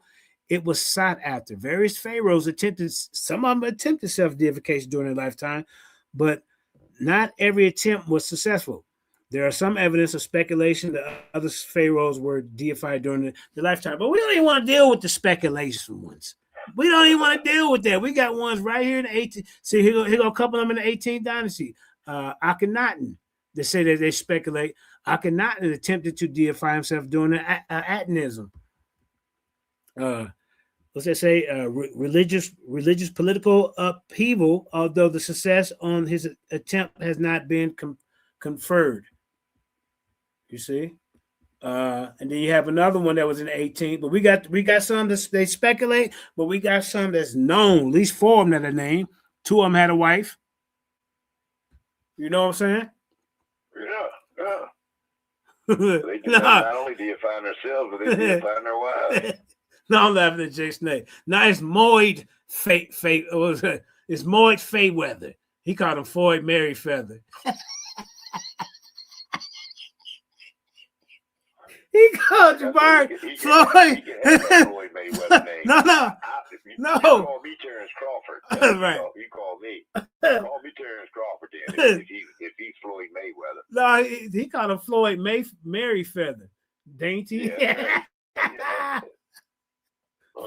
Floyd Merryfeather. Oh man. Okay, let's keep going. Right there. Merryfeather.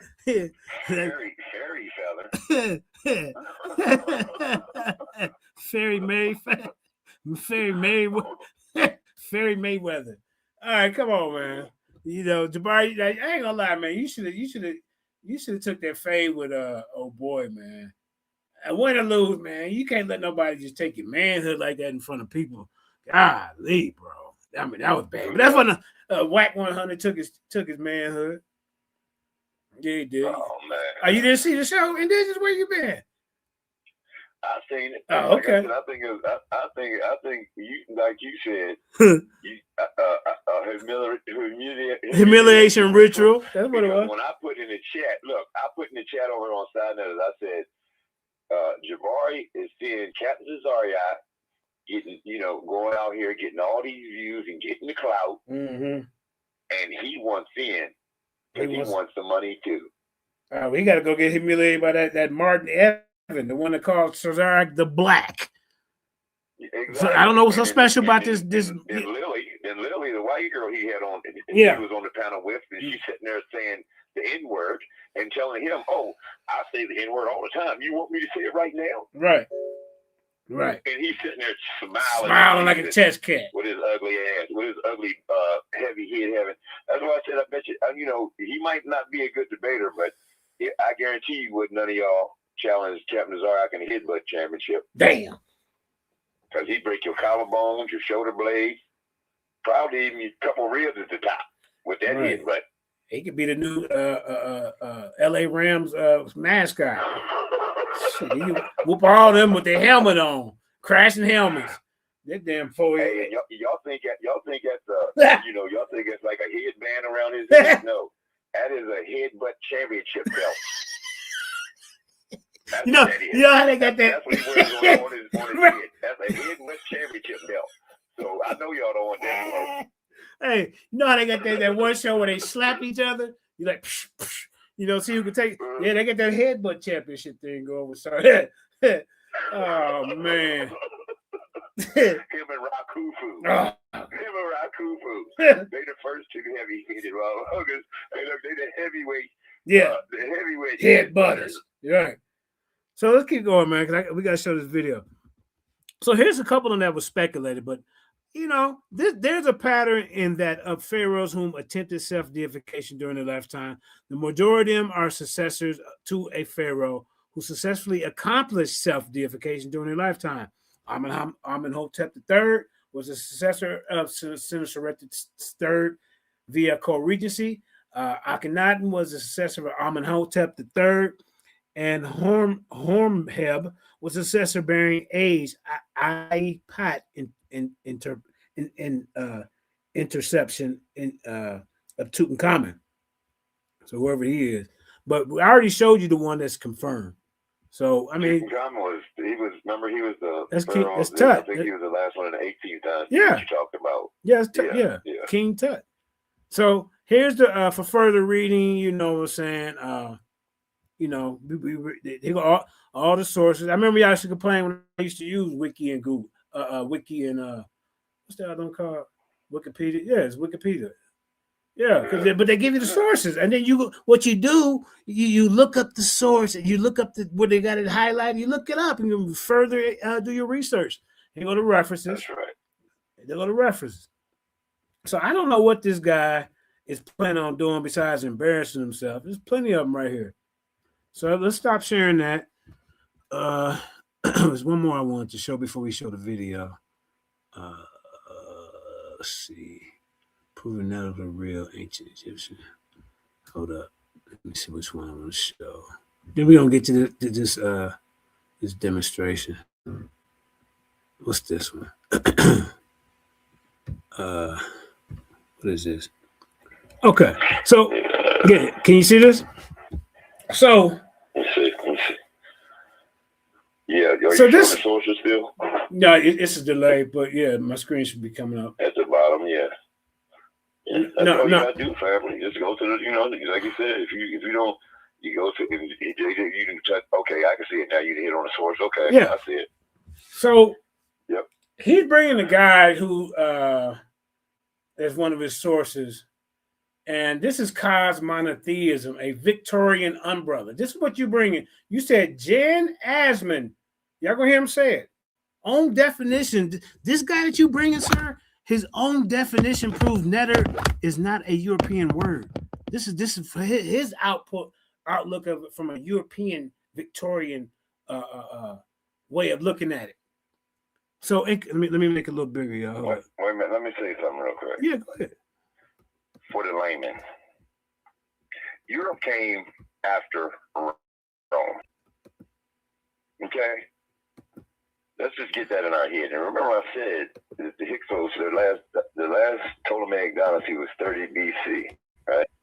And then this is around the time, because with Hannibal, that took place in like 200 BC. They was, trying to. Hannibal went over there and won the war, but then eventually they beat him up and took Carthage. You know what I'm saying? So, but this is in the early, this is around the Ptolemaic era, but Rome really didn't take charge until later on, y'all. So, and then after Rome comes Europe. So how could it be a European word if Europe didn't exist then? The landmass definitely was there, but they didn't call it Europe. Mm-hmm. And they was not speaking European worldwide. They were speaking Greek because, just like I said, Ptolemies had just, gotten kicked out of power in 30 BC. So they're still using that. That's why you see them translations. They say, oh, that's Greek translation. Yes, it is. And the reason why they're using Greek was because of the rule of the Ptolemaic dynasty all the way down to 30 BC. Okay? 30 years before Christ, okay? So, like I said, this is easy work. How could it be European when Europe didn't even exist? They were being called barbarians by the Greeks, just like the Africans, just like the Haitians, like everybody else that wasn't Greek. And then the Romans took that up and started calling us barbarians and all this stuff, man. That's, like I said. Yeah. And then comes Europe. So Europe didn't even exist then. So I don't know why they would even make an argument or a question like that, because they showing their stupidity in history. Yeah. So he's using one of these Victorian scholars, y'all. So this is his scholar.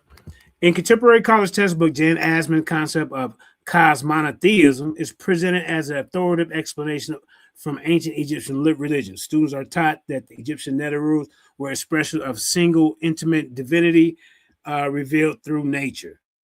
The problem is not that Asman is wrong about nature being sacred to Egyptians. The problem is, Heru, that the word khar monotheism itself is not Egyptian. Why are you bringing this guy to debate? And Asman admits it. Did you hear what I just said? Neither is the term literal. Literal is a European term too. Right. This essay uses a modern day term. And do you see where it says umbrella constructed in what? The Enlightenment. Yeah, the Enlightenment. What is that, JJ? Age of Enlightenment. Age of Enlightenment. Yeah, that's why. Okay. Victorians. Get it right. And it's also called the Age of Philosophy. Mm-hmm. They're making up this stuff and they're putting us on the bottom and putting them on the top. Easy work. This is who he said he bringing. The problem is the word khar monotheism isn't Egyptian. This is something he made up. And Osman admits it. This essay uses Osman's own definitions to show that cosmonotheism is a European historiographical umbrella constructed, what did it say, Indigenous? In the Enlightenment. This is what you bring into the debate. Popularized in the Victorian era. And retrofitted onto Egypt. This is what you bring into the debate.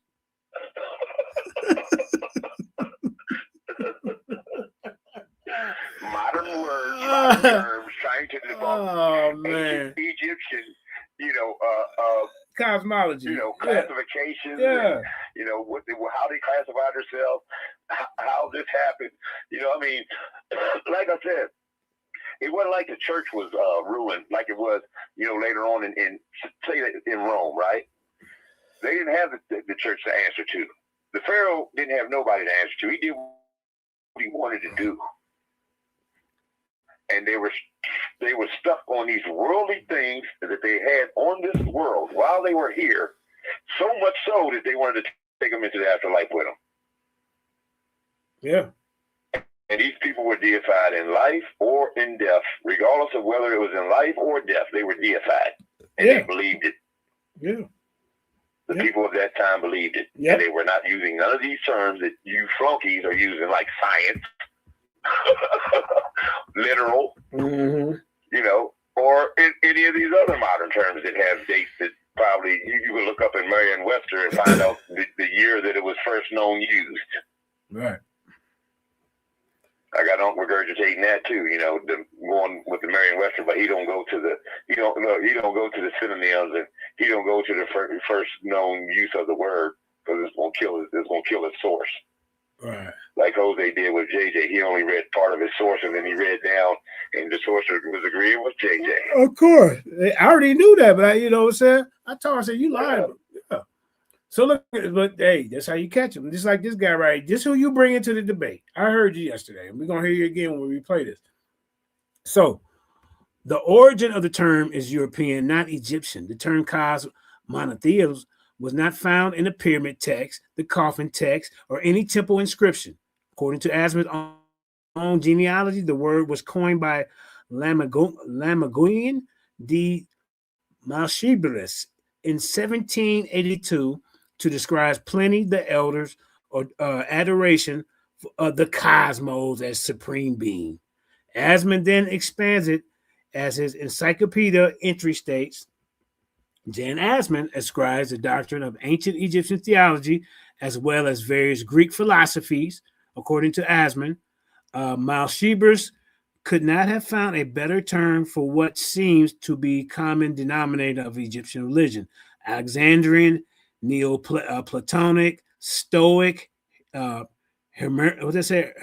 Hermetic philosophy, and Spinoism,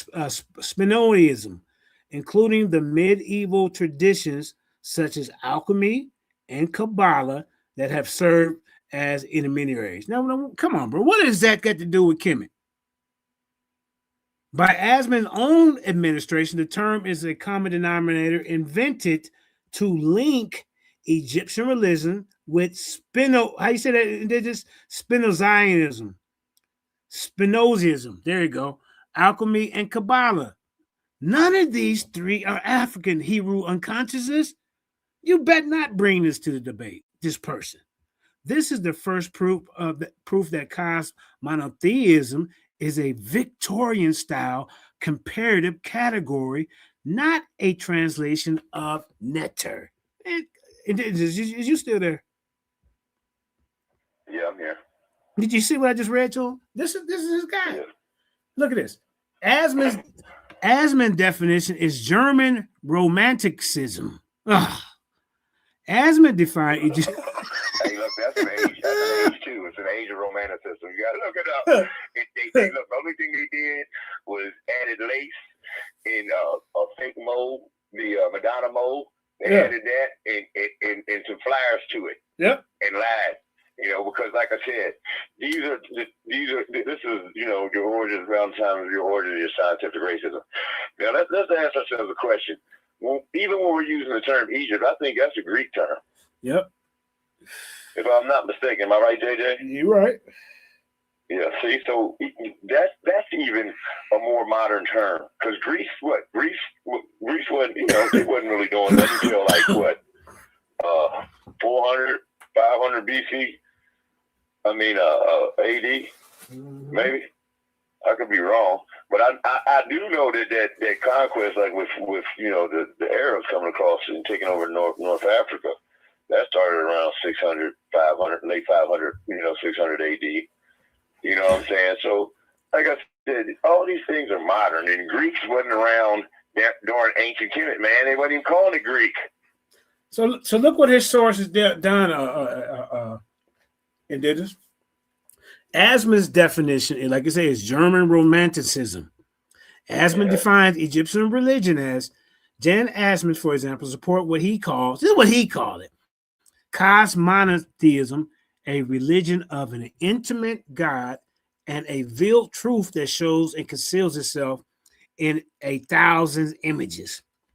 The problem is, Heru unconsciousness, this language, intimate God, veiled truth, 1,000 images, does not come from Egyptian priestly manuals.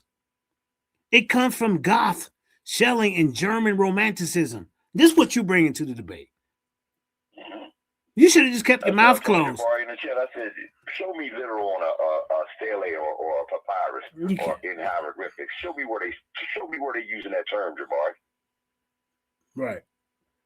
You just like I said, and you use word salad, and the people, your flunkies, follow right behind you and believe the stupid stuff, and then they'll go on a tantrum and act like they're gonna teach the world what Jabari means, and these guys don't even know half the argument.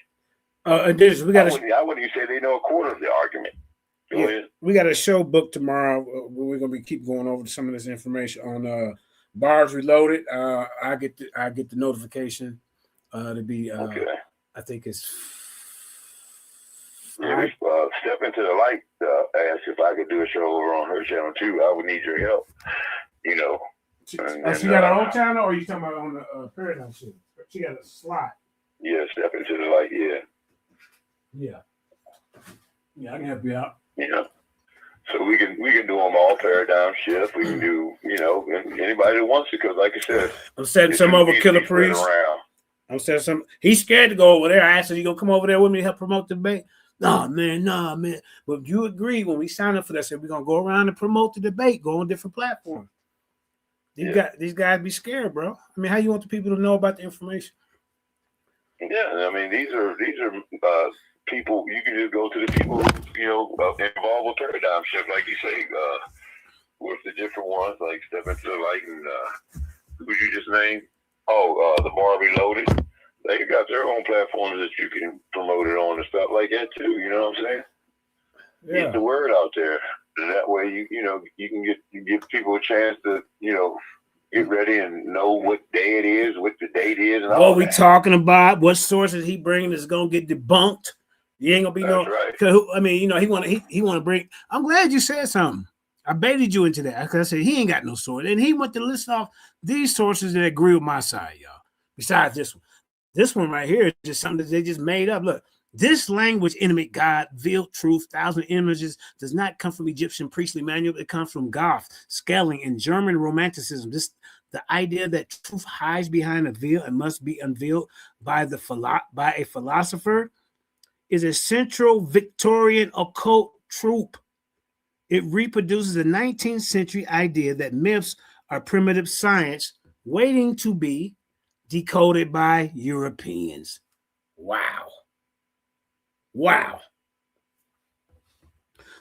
Here's the wide meaning problem. Asman himself says he uses cosmonotheism in a wide meaning. Asman talks about the cosmonotheism in this wide meaning, including in it also the old polytheistic religions which adored the cosmos as a place where gods reveal themselves. He even said that God's revealing himself. When the concept is wide enough to include Theban temple ritual, Stoic logic, and medieval alchemy, it ceases to be descriptive. It becomes an umbrella. In college syllabi, umbrellas are useful for teaching surveys. You hear that, Heru? but they are not evidence for the Egyptians called their own gods.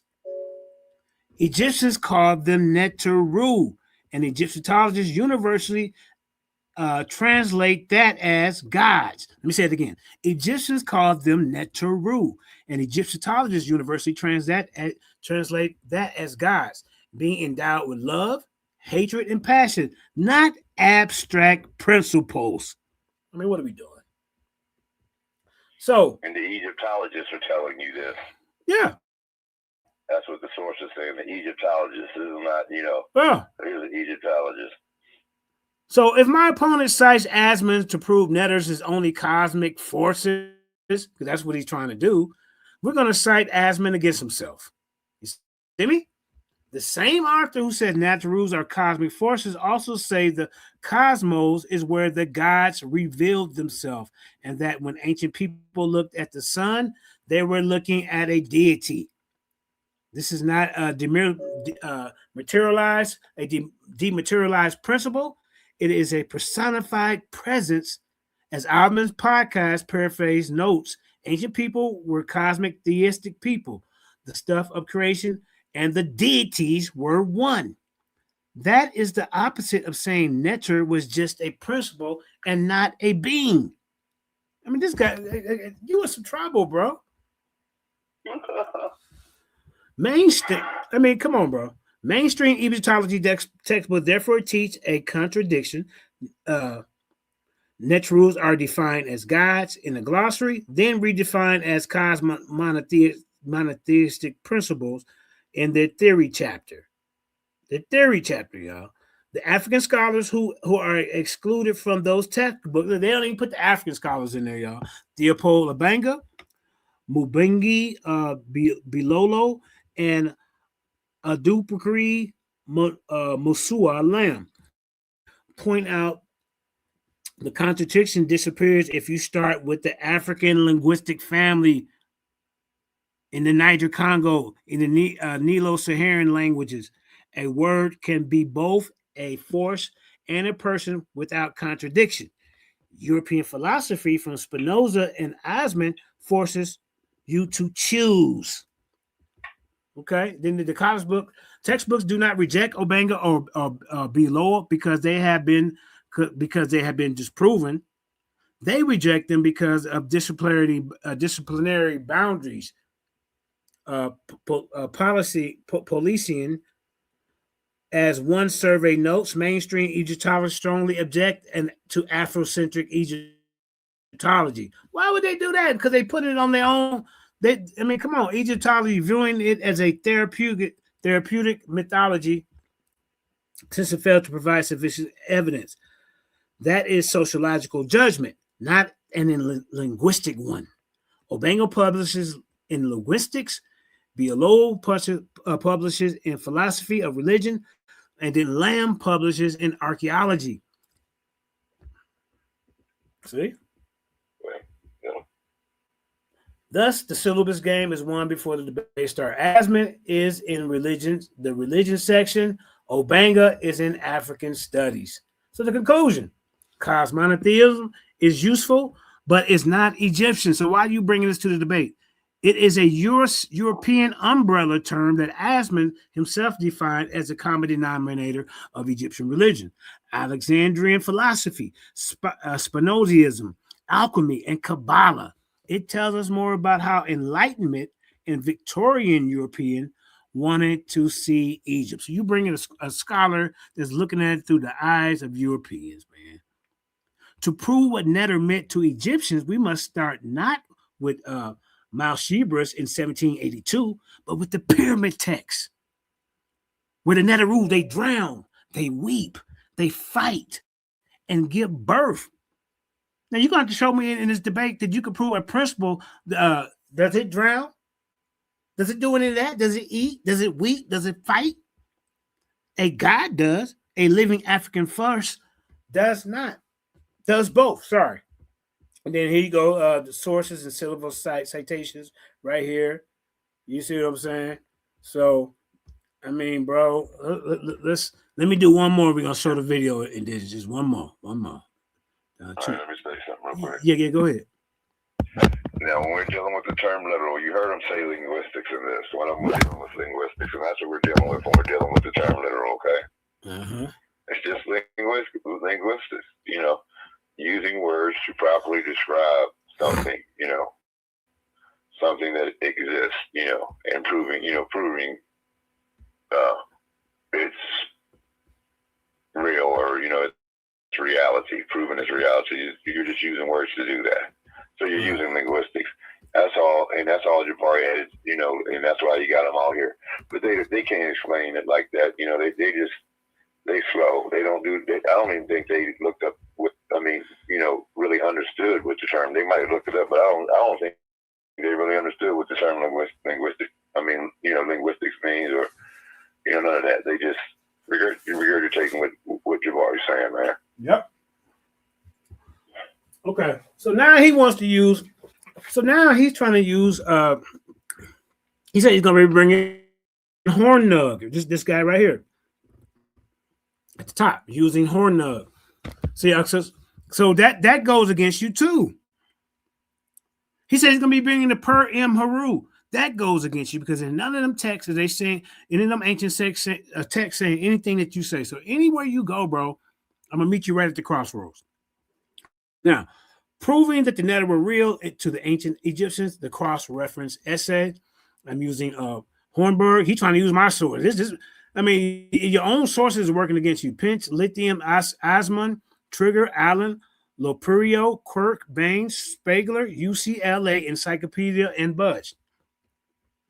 To the Rim. Yep. To the Remjet. Yep. The ancient Egyptians' Netter was not a symbol of nature. It was a class of real persons. Look at this, y'all. The Netter was a class of real persons who had bodies, khars, bas, histories, who inhabit nature as their visible uniform. The essay proves that, using my source list that I pulled up, with paragraphs, bullet points, and footnotes, cross-referencing each word. You ain't gonna see him cross-referencing nothing, bro. So let's continue, and then after this one we'll play the video. Definition: what Netter means in primary grammar. Okay, Egyptologists translate Netter as God for convenience, but Allen shows it means one who becomes effective. Oh yeah, you say you're gonna be bringing James P. Allen, who has power that work. That power can bring in a king, a mountain, a dead ancestor. The plural Neteru therefore covers Ra, Osiris, a deified king, a dangerous Wadi. The test for reality is grammar. In narrative literature, Quirk, 1996 notes, gods are characters who lie, laugh, sue. Narrative literature in Leprinio volume shows gods as protagonists, not metaphors. Let me call right back, JJ. Okay, cool. Right back. All right. So look at this, y'all. Okay. So the Netter has a body. That's the Khat, a khar, a ba, a name, a ren, a shadow, shoot, all listed in the pyramid text. Same parts as a person. You gotta hang up. Hold up, just hang up. Hold up, and just let me hang it up. All right, let's keep going. Neteru can die, as in the Book of the Heavenly Cow, where Ra ages and humanity rebels. Neteru can be killed, eaten. You bring out the cannibal hymn. Therefore, have meat. Now, the guy that he said that he's going to be bringing to this debate, one of another guys, he said, is Hornug, Secret Lore of Egypt and Books of the Afterlife. Hornug in the Secret Lore, page 17, warns that West invented an Egypt of symbols to serve its own mysticism. Did y'all hear that? The guy that he said he's bringing, this is what he's warning, that the West invented an Egypt of symbols to serve its own mysticism, while Egyptian sources are bluntly literal. In the Books of the Afterlife, Hornug analyzes Amduat, Book of Gates, Book of Heavenly Cow. Ra is not the sun disk. He rides inside the disk in a boat. the man jet. He gets old. His bones are silver. This is what the verbiage is. Flesh, gold, but his limbs tire. In the book of the Heavenly Cow, humanity plots against Ra because he is old. His bones ache. He sends Hathor as Sekhmet to punish them, then regrets and tricks her with beard dyed of red as blood. A principal does not get senile and then gets tricked by beer. A person does. Book of the Heavenly Cow, Ra ages, humanity rebels, divine punishment through Hathor, survivors separated from Ra, who now lives on the back of Nut the cow. So this explains Imperfect World as historical event, not allegory. Per Spangler, 2000 analysis of destruction of mankind as transitional literary text. Ra body continues as sun, but his person ascends on Nut, supported by 8 Het gods, leaving Earth fallen. Let's see what else we got. I want to show the video. Yeah, it's a lot to read. We can cover some of this later. I want to get to. Let's just read the conclusion. To the Egyptians, Nether were as real as pharaohs and more real than now flood. Flood can fail, pharaohs can die, but Nectar endures as person who owns both. Hornug, the guy that you say you bring in, warns West invented symbolic Egypt to avoid this bluntness. This is what you say. You say you bringing him? He's going against what you're saying, sir. Pitch shows natural gods have family. Listium shows happy receives offering as every god does. So you was bringing JSP Allen. Allen shows Ptah created bodies, not just ideas. So all your sources you bring is going to get beat up. Asmus show Ba is dwelling, not symbol. Trigger shows economy fed gods as landlords. Loprinio, Quirk, Bane show gods act as character in literature. Philanger, UCLA, Bud shows Book of Heavenly Cow describes real events where Ra ages, get poisoned, gets drunk, ascends on cow. No source says Nectar was just nature or just principle. All sources say Nectar is real persons whose Ba appears as nature and whose will appears as principle. This is why retainer sacrifices existed. See? You do not kill court for nature. You kill court for king who continues to reign. The court is, is noblemen and stuff who reign, continues to reign as literal Osiris, good God. And there's a footnote. He said he's going to be bringing James P. Allen, Genesis in Egypt. You said he was going to be bringing that, which that ain't really got Genesis in Egypt. Ain't got nothing to do with this debate. They talking about the comparison of what the Bible maybe took from them. And then you got Eric Hornung. You said he's going to bring it, the secret lore. None of these sources that you say you're going to bring is going to help you. And then we got plenty more, right? The Ancient Book of the Afterlife, Cornell. This is Cornell University. Both argue Western symbolic reading is projection. Then you got Hornung in 1999 described the Amduat where Ra travels in a boat. Search for God. Yeah, you see, Brian, man, bro, what are you doing? We got Cambridge. Asman argues that Ba is visible, manifestation, statue is dwelling. Look at this, y'all. So they take the statue around and they would invoke the netters in there, right? Look at it. Asman, your guy said, argues Ba is visible, manifestation, statue is dwelling, not symbol. Trigger, Kemp, O'Connor, Lloyd, 2001, Ancient Egypt, A Social History, Cambridge, show 80% land assigned to temples to feed gods. Economic proof of literal belief. Come on, man. I mean, what are you doing? What are you doing, sir? So here's the bibliography. My provided sources right here. So yeah, man. So yeah, let's get to this video, man. Start this up. And this dude, okay, let me find the video. Hold up. Where is it at? It should be right here. Okay. Okay, let's get this started. Yeah, man, your sources you bring you in some trouble, bro. That's all I got to tell you. Let's start it up. Let's start. Beginning. Hold up.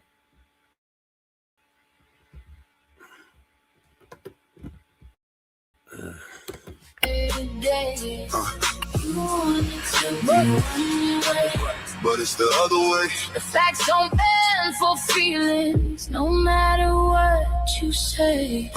My name, my name. The hate got me laughing. It really tell the story. If the platform wasn't working, why they obsessed with my glory? Every week somebody got an opinion to proclaim, but they still tuning faithfully. That's free promotion of the name. Paradigm shift, TV 314 still standing. While critics in the comments keep demanding and demanding. See the infamous perspective giving viewpoints room to breathe. The black church files digging deeper than was seen. The Kemet takeover, bringing culture to the floor. The GT perspective asking questions they ignore. Here you get many choices. Ladies' night giving divas voices. Different minds, different paths, different truth. Reaching the elders and the youth. But it's the other way. You said the platform needed you, but somehow you still stayed. Yeah. You wanted to be one way, But it's the other way. the show keeps moving forward even after people stray. You wanted to be one way, But it's the other way. the audience decides, not the stories that you made. My name is my I've seen debaters come and go. Some legends, some pretenders, some became champions, some became contenders, some accepted losses and came back even stronger. Others spent 6 months complaining and being bitter even longer. Everybody wanna run a platform. Everybody got advice, but very few know the sacrifice. Are willing to pay the price. Fight facts, challenge views, give the people real discussion. Not excuses when you lose. So whether they applaud or whether they complain, one thing remains forever. My name is my name.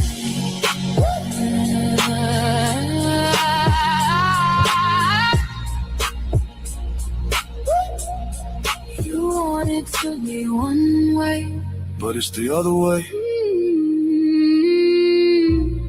My name is my name.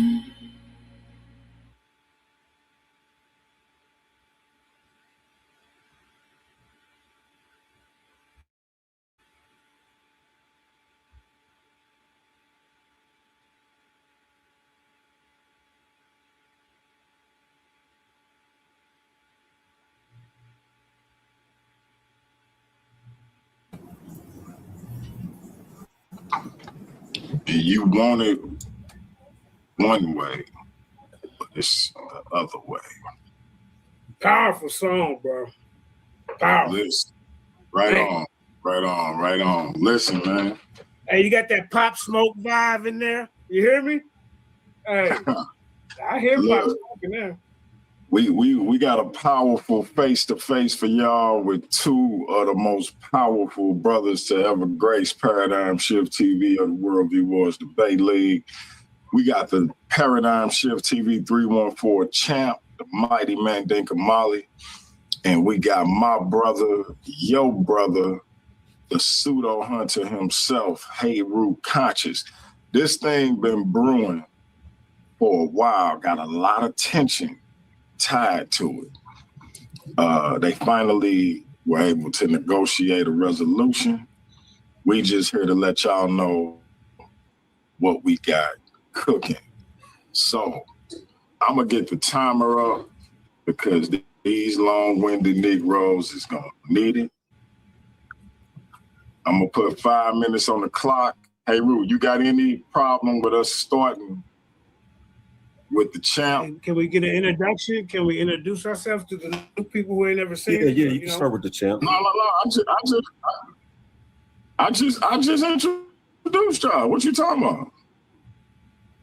I said the mighty Mandinka Mali and the pseudo hunter Heru Conscious. Yeah. This man want me to be Hold like on, let me say the HOK, the founder of the Lions Den, the slayer of the Ultimate Debate League, the slayer of Jabari and Tazoriak. The man who defeated Garfield. You want me to run down all the victims and whatnot? Dang. The breaker of chains, ladies and gentlemen. There you go. Yeah, that get the show hype. Now you can go ahead and do his little 15-second fame of glory. He ain't got a resume like that. But go ahead. Do one for him. Go ahead. Let him shine for a minute. This guy in some trouble. Listen, this is the founder and champion of the Heavy Hitters Debate League. Yeah. Former Worldview Wars Debate League social media champion, a title he never lost, by the way. I just want to throw that in there.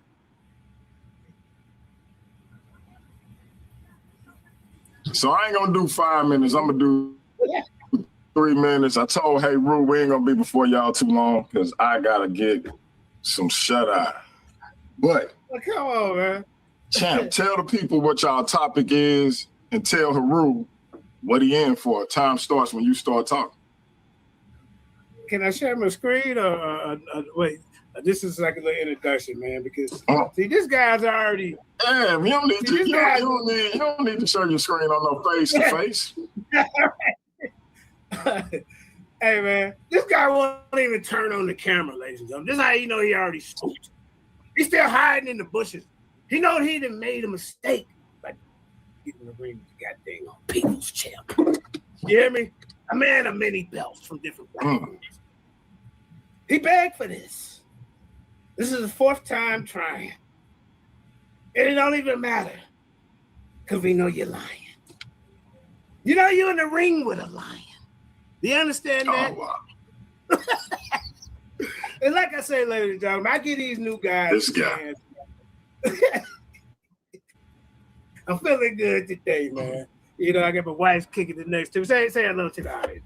Hello. There we go. There go my queen. Always got my match. Hey, shout out to Queen Mandinka Molly.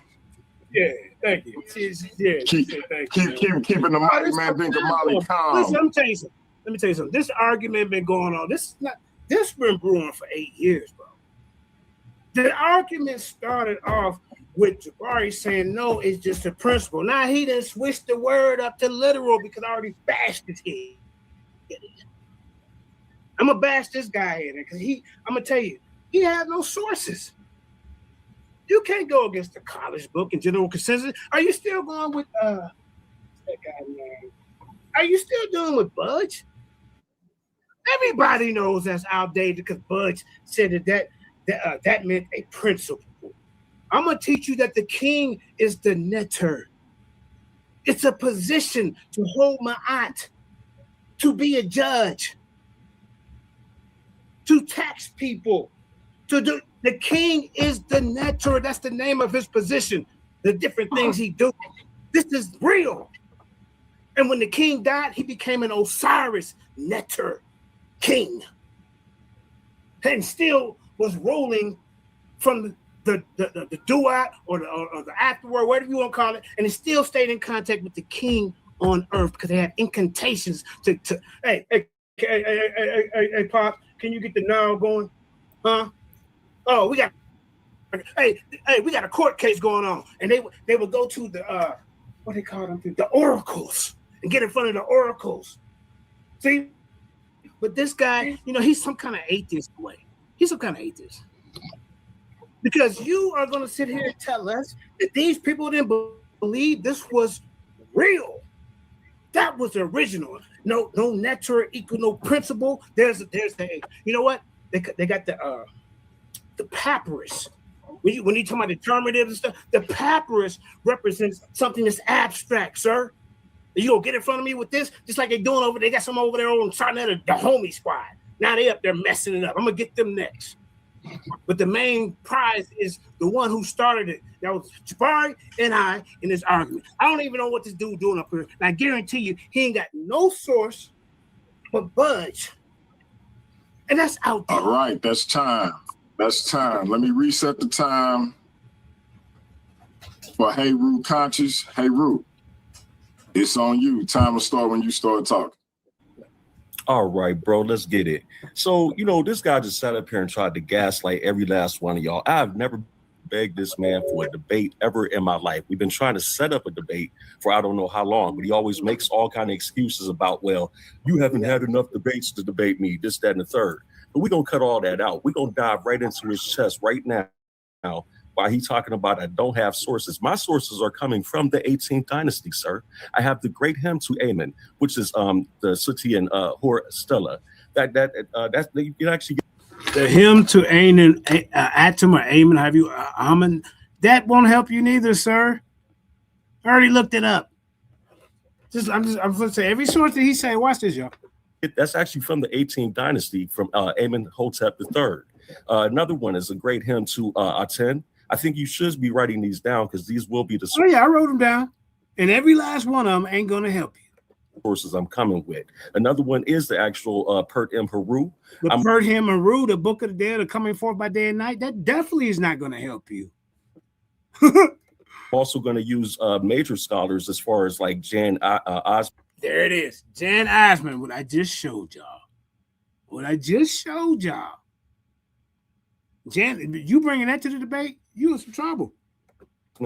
I'm going to be looking for and some of the books you could look forward to me using is the Egyptian Solar Religion and New Kingdom, and the New Kingdom, I'm sorry, and the Search for God in Ancient Egypt. None of them. I already looked them up, bro. None of them is going to help you. I promise. There's another one that he has dealing with Mayat that I'm going to be bringing. James P. Allen. He's another one. James P. Allen. Remember I told you? James P. Allen says nothing in what you're saying, sir. You in some trouble. He's actually a very renowned known Egyptologist, and I'm coming out of his source from the Middle Egypt. We're going to be dealing with grammar, the determinatives, all of that. The determinative, how's the determinative going to prove your point that the netter symbol equals nature, sir? That's an abstract. How you going to do that, sir? Ma'at, love, justice, peace, they're all represented by the scroll. They're not represented by a seated king or a flagpole. Bro, you're in some trouble. We're gonna deal with that kind of stuff. Okay. We're gonna also deal with Genesis and Egypt. Genesis and Egypt. Remember, I told you that has nothing to do with this topic at hand. It's comparing some Bible stuff. Come on, bro. Eric Hornick. The one I just showed you, and we looked. He ain't saying nothing you're saying. I told you, sir. Every source that you try to bring up, I'm meeting you right at the front door, showing you that they don't even correlate with what you're trying to prove or disprove. That the nature was just a principle. It wasn't a literal human, or if you look literal being, whether he's transfigured being, whether he's a human being, or a deified God on earth. You won't have a chance in this debate, sir. If this is your sources, I already looked them up. You're in some trouble. He's one of the greatest Egyptologists ever. So we're going to deal with his book, The Conceptions of God in Egypt, in Ancient Egypt. Okay. So what I'm going to do is I'm not going to give you the whole list, but I gave you enough to just shut your mouth to let you know I do work with sources. And I think you overstep the boundaries here by getting big-headed, thinking that, hey, I'm some kind of amateur or whatnot, but bro, I'm telling you, come debate night, you better have your stuff together or you're going to get smoked. And that's my word. So I think I got, about another minute or so, something like that. Let me go ahead and just let this dude know this right now. I'm telling you right now, bro, you what you're doing is you're trying to conflate the words real and literal. And those are... No, we're not playing that game. We're not conflating nothing. Are the netterus literal beings from the 18th dynasty? They believe, and like I say, the netter is your king. He's a human being. When he dies, he's a transfigured being. We just showed you in the 18th dynasty, we had kings that was deified on earth, worshipped, had cults. They were the netter. They were literal, real beings. Human beings, when they died, they were transfigured beings. Two different things. Come debate night, you do that, you are in big trouble because I'm a hunt it down, bro. I promise. So all this major fluff that you up here talking, all this nonsense that you're talking up here, it sounds good. All the growling you're doing, I hope that makes you sleep better at night. but I hope that you are prepared when it comes down to this debate. Oh, another thing that you just said when you mentioned the kings, of how the kings deified themselves as Heru during life and Asar, in the afterlife. That right there just concedes your whole point that they could be. How do that concede my point that they could be literal? I didn't say it could. I said they are literal neters because it's a position. How did that concede my point? Make it make sense. This is going to be another landslide like I just did your boy. Literal beings. Dude. So if you had countless kings, we are fine. That encompass those things, bro, your argument makes absolutely no. How's that logic you just did makes no sense, and it's recorded on tape. You talking no sense, and it's going to collapse. I'm warning you right now. I'm glad that you puffing your chest. You get out here spreading your false narratives. I hope that works out well for you, because come debate night, you in for a surprise, and that's my word. Peace. All right. Hey, JJ,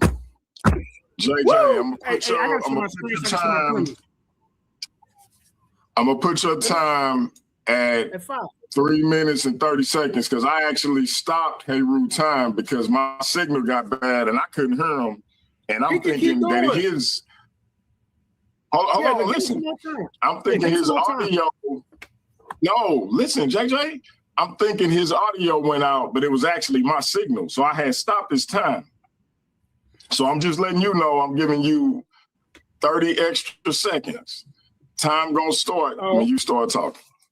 Well, wait, I thought we had 5 minutes. Hey, I gotta share my screen so I can show the audience my premise. At least that people know, because all he bringing is lip service. Bro, it's the face to face, bro. Tell the audience your premise and come to the debate, bro. Come on now. Okay, what we doing? I can do that. Okay, I can do that. And he ain't shared his screen one time. Y'all good.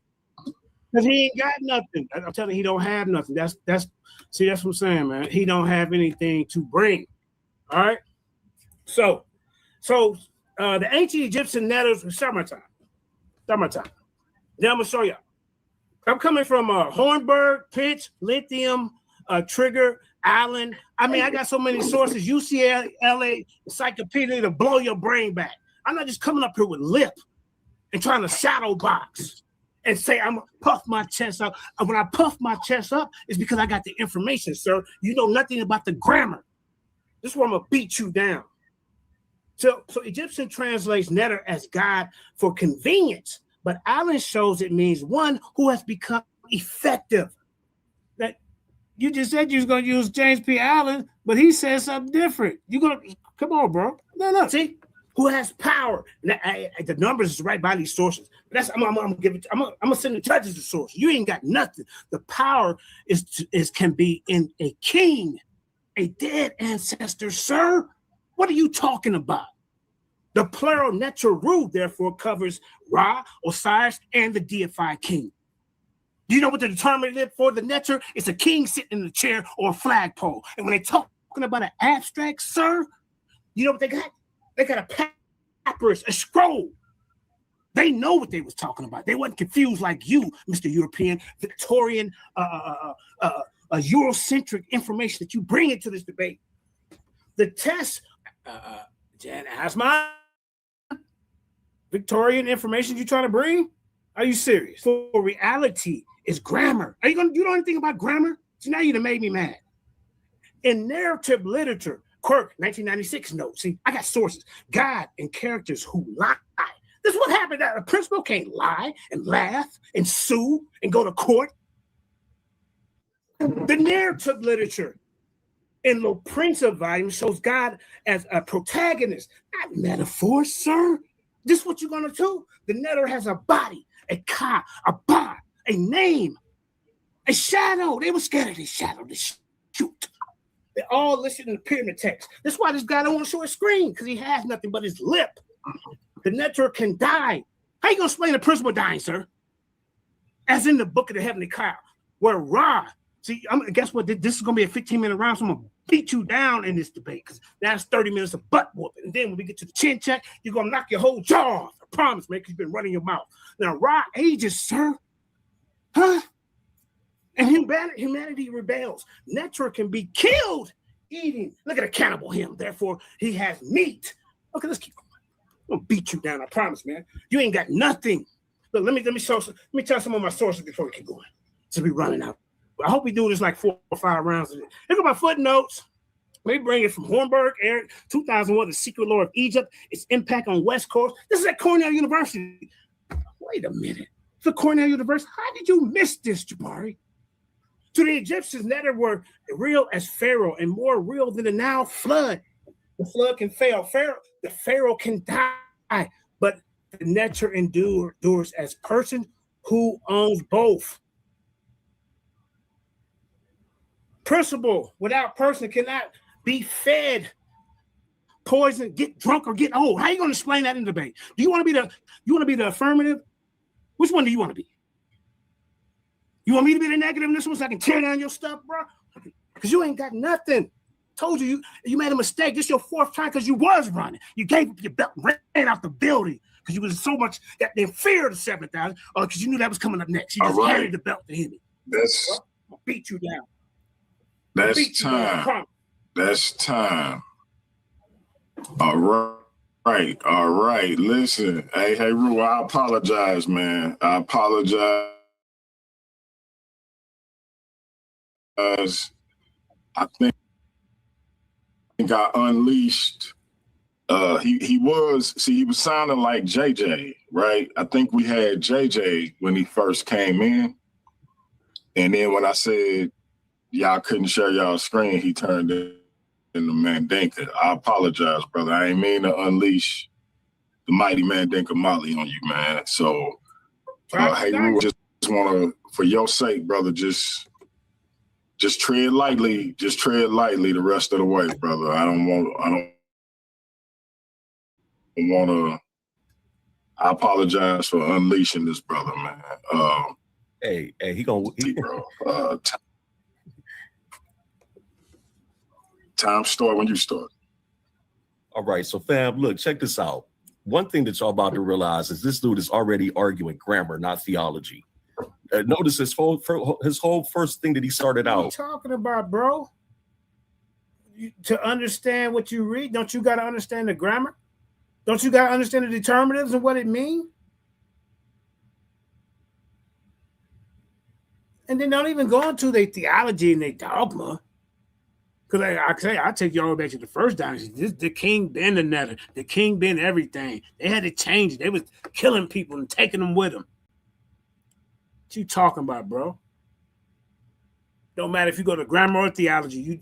You dead in the water both ways. Either way you go. He was dealing with determinatives, grammar, syntax, and diction. You said you was gonna be dealing with grammar. You said it too. You didn't think we didn't hear you? This dude's a rookie. But that's not your resolution. The resolution is not what the word Neter means. Are the Neter literal beings? What are you talking about? You don't even know what the Neter is. You don't even know this is a position, a title that's bestowed upon the king on earth and in the afterlife. It also describes the position, to maintain ma'at, justice, to keep the Nile flooding when it's time for that time of the year. They are responsible for that. A human being is responsible for that. He's called a Neter. What are you talking about? The solution is, did the people of the 18th dynasty believe that the Neteru were literal beings? So how do you not understand that? You can't be this slow. You just said it. Are they literal beings? A human being is a literal real person. Whether he's a living human being on earth or a transfigured being. They believe that these beings control ma'at. These beings could eat, could judge, could kill. Man, bro, what? Those are two different questions. Grammar tells us that the lexical meaning of a word. It does not tell us how the Egyptians conceived nature of divinity. So get out of here with that. I see you keep dropping Jabari's name. What do that man got to do with me? He's not my teacher. I have no relationship with Jabari. I don't know the man. I've heard of him. I've seen him a few times on Sonetter, but he has nothing to do with me. So stop conflating us two. You are dealing with me, JJ, and that's who you're going to deal with when we set this debate up on whatever day we set it up on. But also, let me look at another thing where you're going wrong at. This is another weakness of yours. You're using Old Kingdom evidence, my guy. This is actually huge. No, sir. I'm going to be in the 18th dynasty, sir. You got to deal with them pharaohs that Hotep III, Tutankhamun. They were deified on earth. They were the God on earth. They were the Neterer on earth. Deified as one on earth. They was already God before they even had to transcend. They were the God. They were God to those people. Deified. Along with his wife. Ain't no getting around this. Look carefully.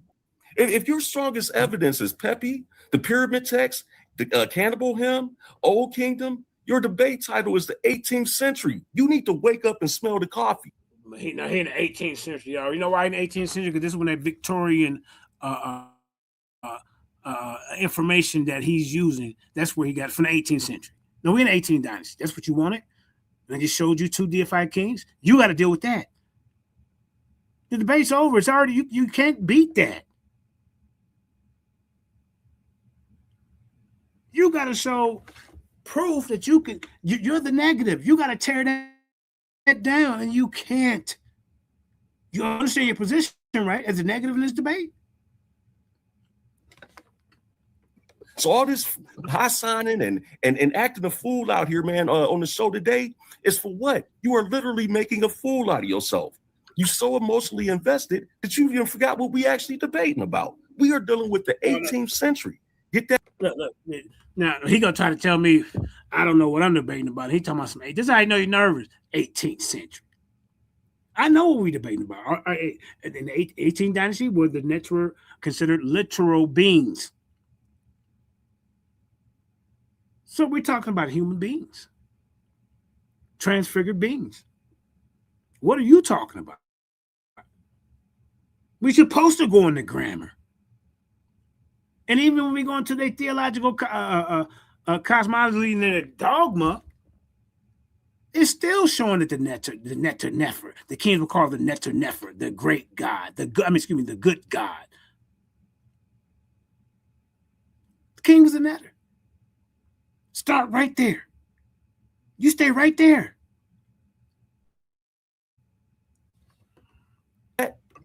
Hope you got it. Good. Now, next thing, you're trying to conflate God with literal being. This is so, man. Trying to conflate God with literal beings. No, I said the Neter, the Neter. And then I just showed you that they worshipped and praised Tutankhamun, worshipped him in Amenhotep III. Proof that he was deified on earth as a Neter, a living Neter. Even though all the other kings had Neter in their name, this is proof that this one was actually deified on earth in the 18th dynasty, bro. What are you talking about? It's the biggest logical leap I've ever seen. So let's assume Neter means God. Okay, now prove God equals literal being. I bet. Oh my God. That you never can do that. You use what you did is you simply assumed it, and that's what you call equivocation fallacy. So here's something else that I noticed. Pepi is a god. Great. Now ask him which god: Ra, Heru, Osiris, Amen, Pepi himself. If Pepi could become Neter, then Neter is a status humans can participate in. Duh. The king is the Neter a status that he participates in. I mean, DMG, where you find this clown? So it doesn't help your argument, bro. It actually starts to crumble it. You know what I'm saying? So at the end of the day, man, I think you need to think really long and hard on what you're actually bringing. I'm not a Eurocentric. I truly bring Jan Osmond, that's another Victorian Eurocentric philosophy, sir. And that's what you said you're bringing. What are you talking about? Academic research, just like my sources will be credible. I just named them off. So you do real good looking them up. And I'm gonna land my plane right there. All right, we're gonna reset the time at 3 minutes. I think Heru misspoke when he said 18th century. He meant 18th dynasty.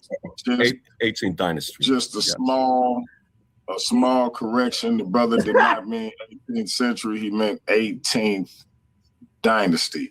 Mandinka Mali, it's on you.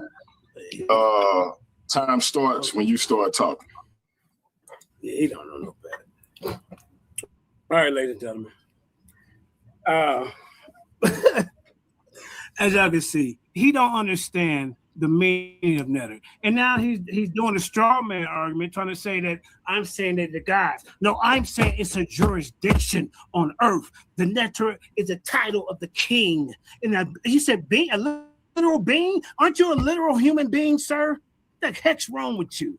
I'm a literal human being. I'm literally sitting here talking to you, teaching you. Like I said, you don't have no chance in this debate, sir, because you don't even get into the sources. You don't get into the text. It don't matter what dynasty it is. I told you that from the beginning.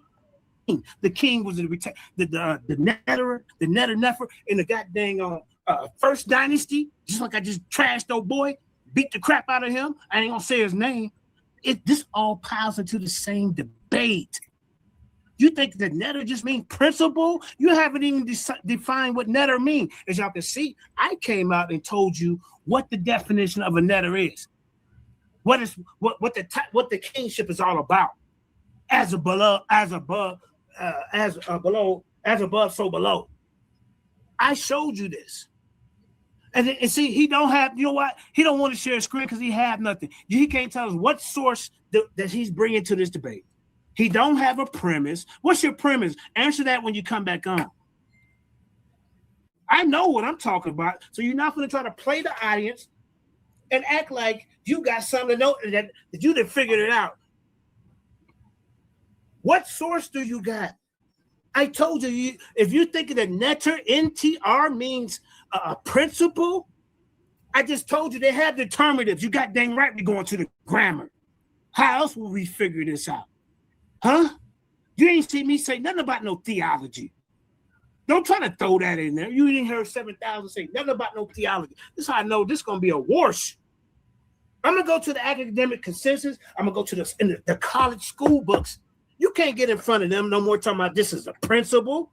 This means nature. I thought you went to college, sir. I thought you was on the debate team.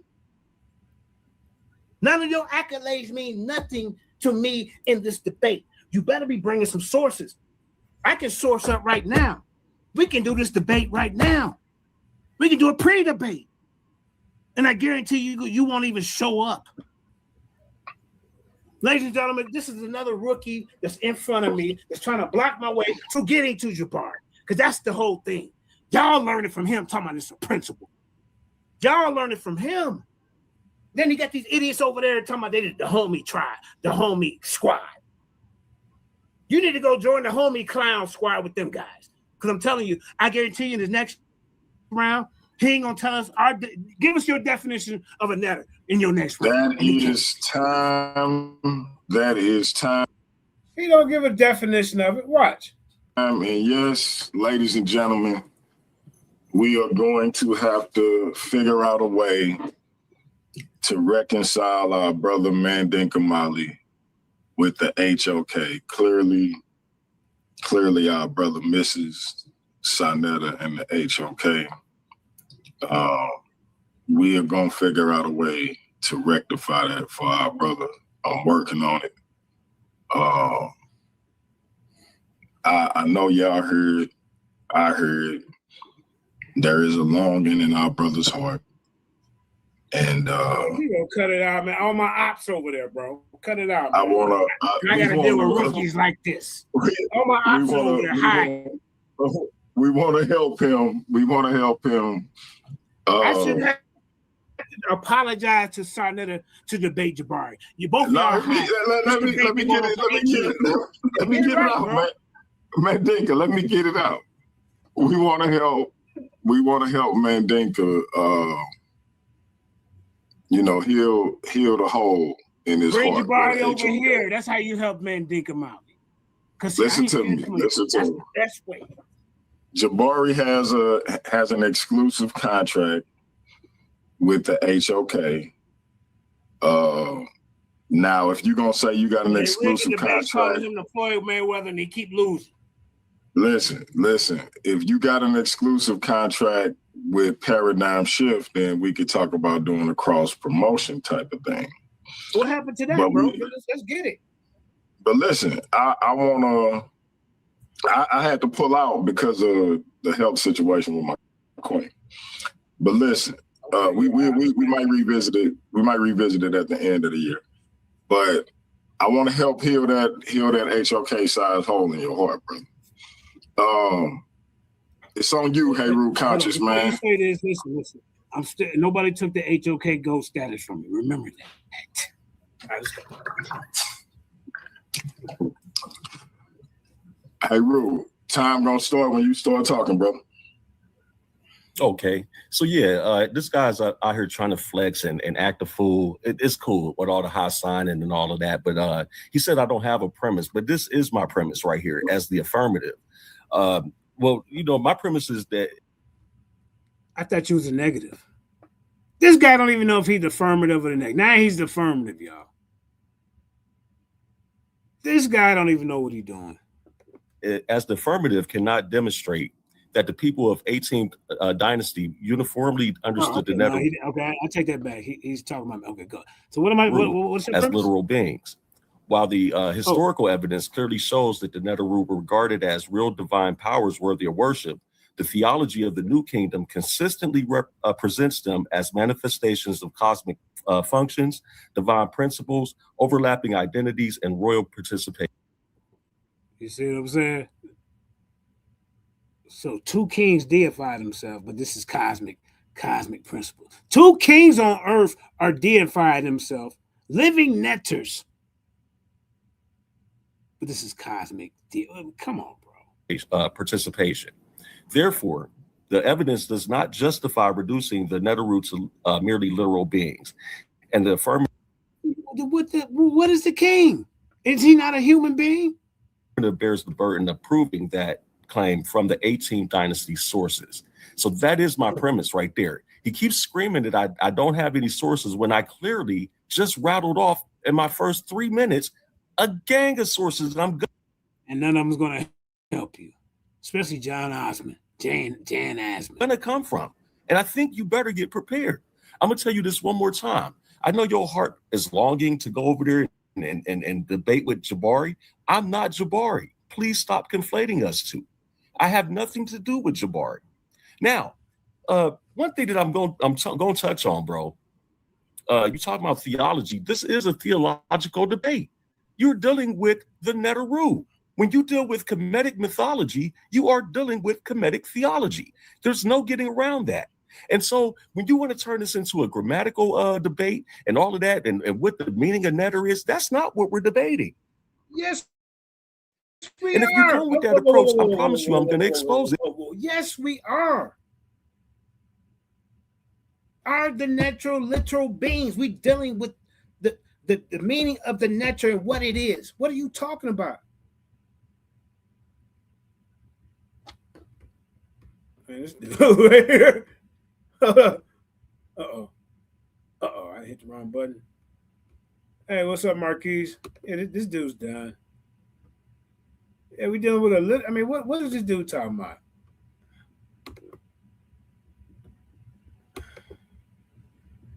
All right, let's keep going.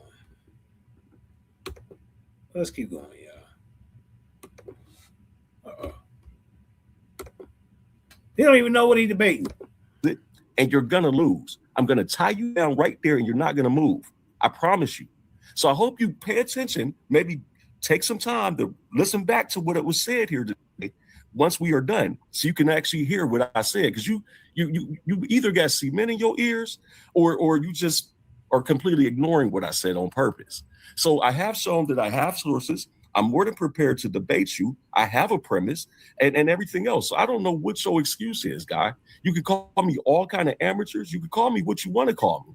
None of that's going to matter during debate night. Now, here's going to be the real thing. If you cannot beat me, what makes you think you even got a shot with Jabari? And I'm not undercut.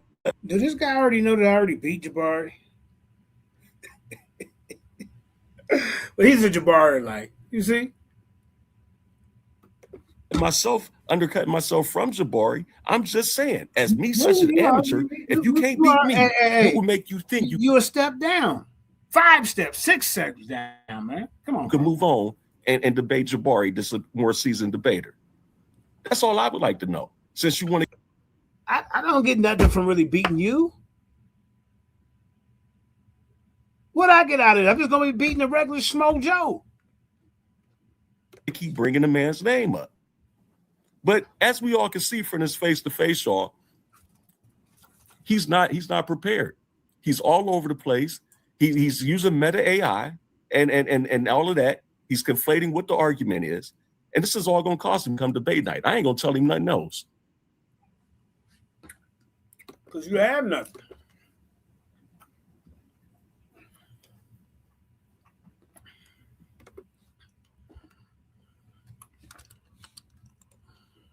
Uh-oh. You either die a hero or you live long enough to see yourself become the villain. Man. It's not my time. First of all, bro, what you talking about meta AI? That's you crybabies. Look, I got the whole sources, the citation and footnotes. It don't matter if I got a Google or Chrome. That's your crybaby argument, because you're not going to go into the text and show us that a netterer means ma'at, means a principle. What dictionary are you coming from, bro? You just running your mouth. You just happy to be up here with me. No, you're not going to make this about no theology. This is about a position and what netter mean. And as you can see, ladies and gentlemen, he didn't come up with a definition for it. Because he don't know that every 18th dynasty king is considered a netter. Every goddamn on king from the first dynasty all the way to the goddamn what they call the Greeks or whatever the hell, the ones that took over in the 30th dynasty. They talking about 18th century. He already out the box. You're already out the box, man. You don't have nothing in the text. Well, I'm going to require you to come to this debate and show where they're talking about a netter means a principle using the determinative, using the grammar.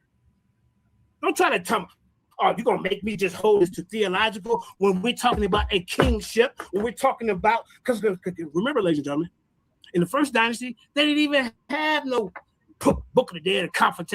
They thought the king was God. They had retainers to go with him. You out of your league, sir.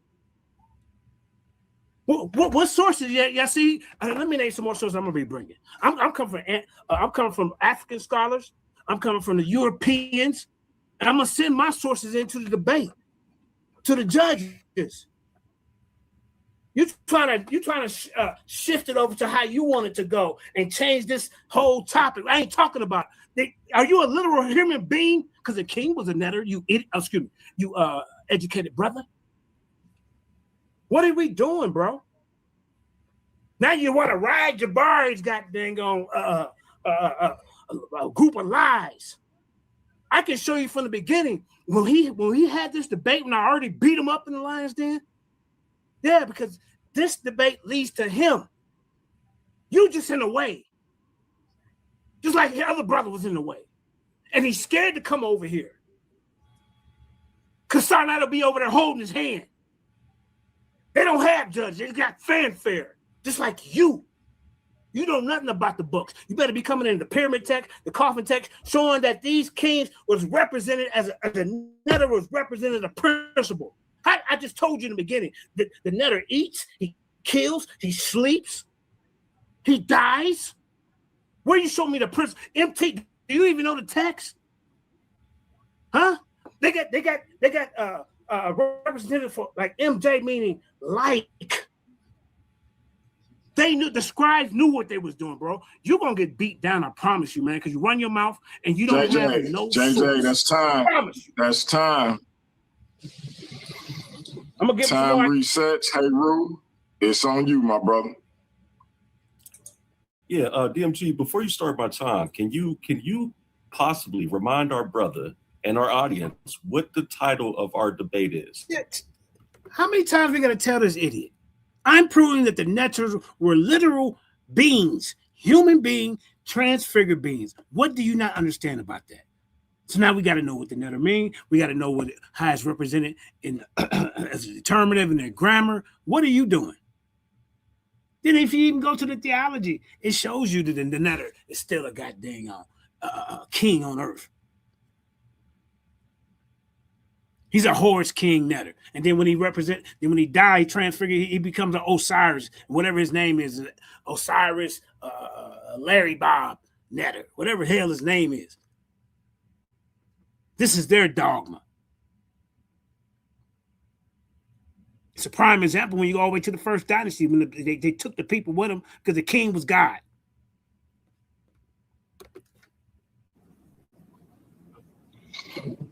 And indeed, I can. Matter of fact, I'm gonna read it right from the thumbnail. Give me 1 second.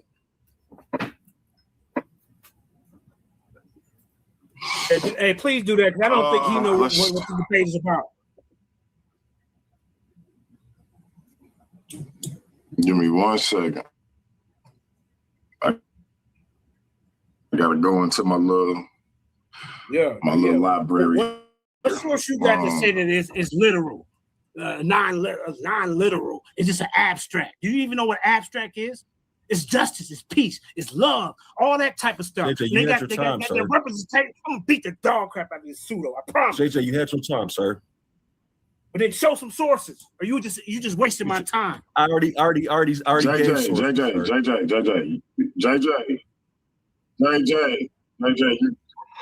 you good, JJ, you good. Let me pull this up.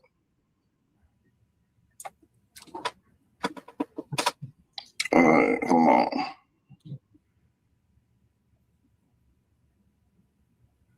I told you, man, I apologize, bro.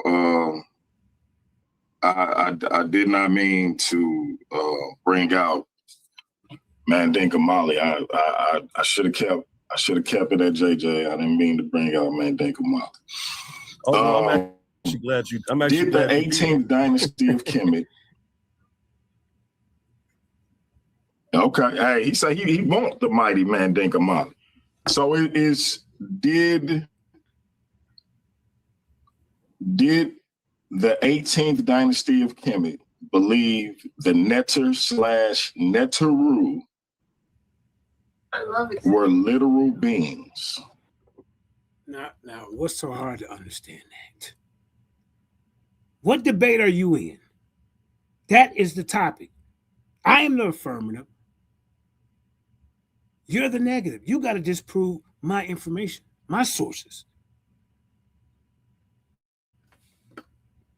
You say you're going to go into the Per and Maru. You can't show nowhere in the text is saying anything about a netter being some kind of cosmic force, symbol or whatever the hell. There's not a being. When the kings is telling you that they're the good God, that's their title. Netter Nefer, good God. He's a being. He has a title called the Netter Nefer or Netter, and he's a being, a literal human breathing being who eats, who sleeps, who dies, who jurisdicts, who runs the kingdom. That is him. Then you pick the 18th dynasty showing two of the kings and one of his wives being deified on earth as a netter, as a king, as a god. Man, you in some trouble.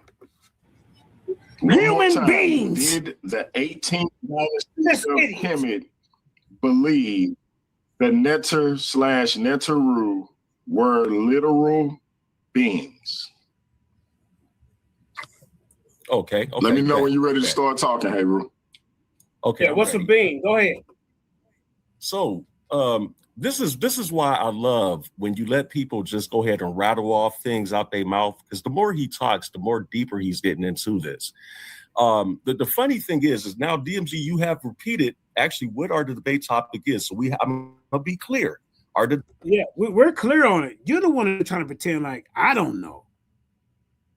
Because you like, oh, whatever he talking about, I don't even know what he talking about. That ain't the title of the debate. You the one that's acting dumb. I know what the title of the debate is. Our debate topic is not what the term netter means. It has nothing to do with what we're debating.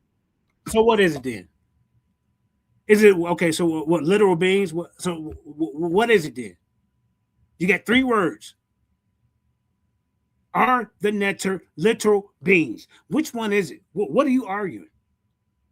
It's not that complicated. Debating. Now, secondly, one thing that I'm going to touch on real quick is because he just screamed out human beings. So you believe is a being? Look at this guy. I believe the Neteru were human beings. Yes. The king is a human being, sir. What the hell's wrong with this guy? That's great to know, because I got a little something for that, and I was going to show that you haven't taken a nuanced approach to this at all. I believe you have surface knowledge at best on this. You haven't really done any in-depth study. See, what happens with a lot of these guys is that you don't really study Kemet. You find a point of contention in Kemetic history, and then that's what y'all try to debate.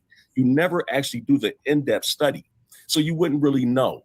And so while he's screaming out that I don't have sources, again, I'm going to reiterate that I started my first 3 minutes with naming all the sources that I'm going to use to bury you. And all those sources are not going to help you. The ones you listed, I already knew about them, and I made sure I reaffirmed last night. None of them sources help you.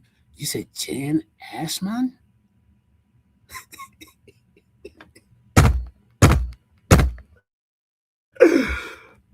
Oh, man. So I guess, I don't know how many times we're going to do the back and forth, but my real question is coming. No, he's ready to quit. Very, very soon.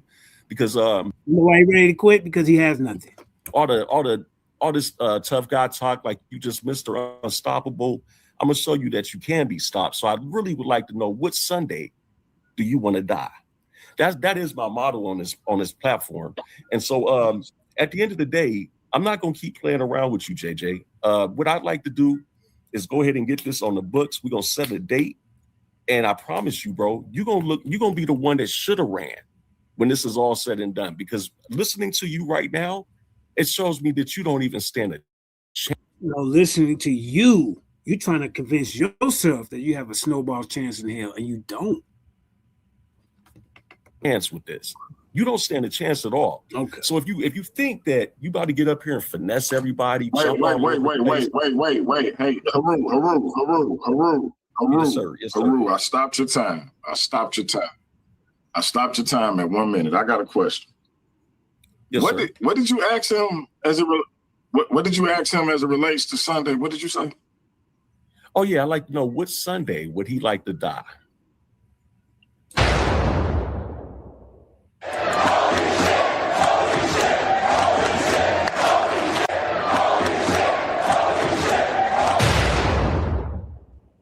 I ain't heard that in so long, ladies and gentlemen. I just had a visceral reaction. I apologize. I ain't heard it in so long. It's been like a year since I heard that. Time starts back, brother. So yeah, I'm not gonna get up here and try to trash talk the brother like he trying to trash talk me. This is really a learning experience for a lot. Now ain't playing the victim. You've been throwing ad homs through the whole thing, bro. Shut up. A lot of people haven't taken the time to study ancient Kemet. So it's obvious you have. What I'm preparing to do is to not only debate this man, but actually teach something that people could take with them and have a better understanding. This isn't about me tearing down another brother or even clout chasing or whatever, you know, people like to do. That's not me. I'm not about that. So, you know, as we know, my whole main purpose in this whole thing is education. So at the end of the day, bro, all I'm gonna tell you is I think that you need to focus on what the debate topic is and get prepared, because right now you're not prepared. You're all over the place. You haven't even made a coherent argument yet.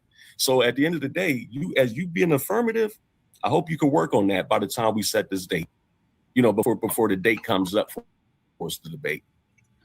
All right, time resets.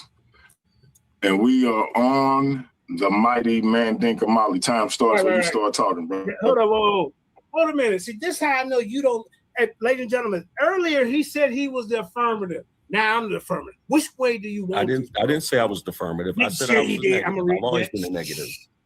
Okay. So, bro, yeah, you are a negative, brother. Because you have nothing. Bro, are you serious, man? Wait, how you going to... So he still ain't telling us what he's debating. He's still... So if you're coming against my claim, I say the netters are real human beings. Beings. You know what a being is, sir? That means that, hey, the king is the netter, and you cannot debunk that at all. You can't. You up here high siding and up here talking about what you're gonna do, and you don't even understand what you debating. You don't even know what you're getting in the ring with.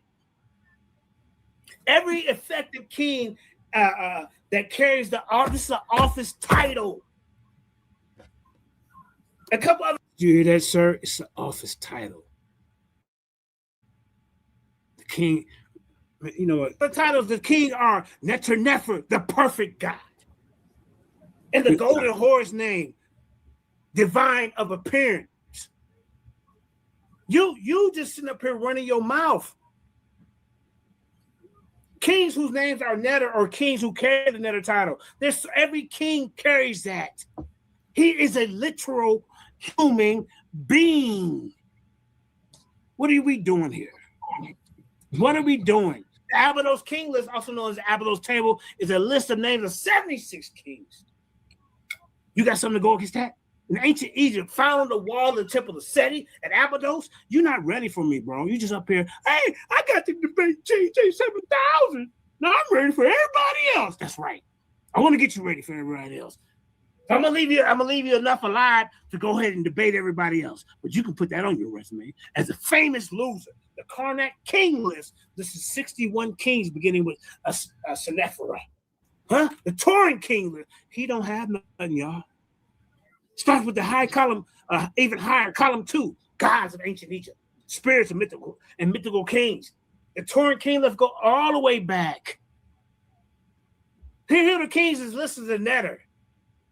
And they, in the name and title, this is the kingship proof that I'm pointing to. The secondary examples: nine netter, netter, godlike, one of two ladies. Also, the goddesses the women can be a netter or Osiris. She can be an Osiris netter. Because as above, so below. This is a jurisdiction, sir. Let's talk about the jurisdiction.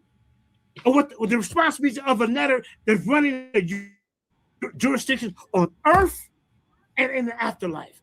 Don't try to play this game with me, bro. I told you, you just collateral damage until I can get to the main prize. This guy that's running around here, hey, Tahuti already beat him. We already been beating this topic up for 8-9 years. All right, time resets. Time resets. Hey, Ru, it's on you, brother. Okay. So yeah, I'm really laughing at him because he's doubling down on that the Neteru were humans, right?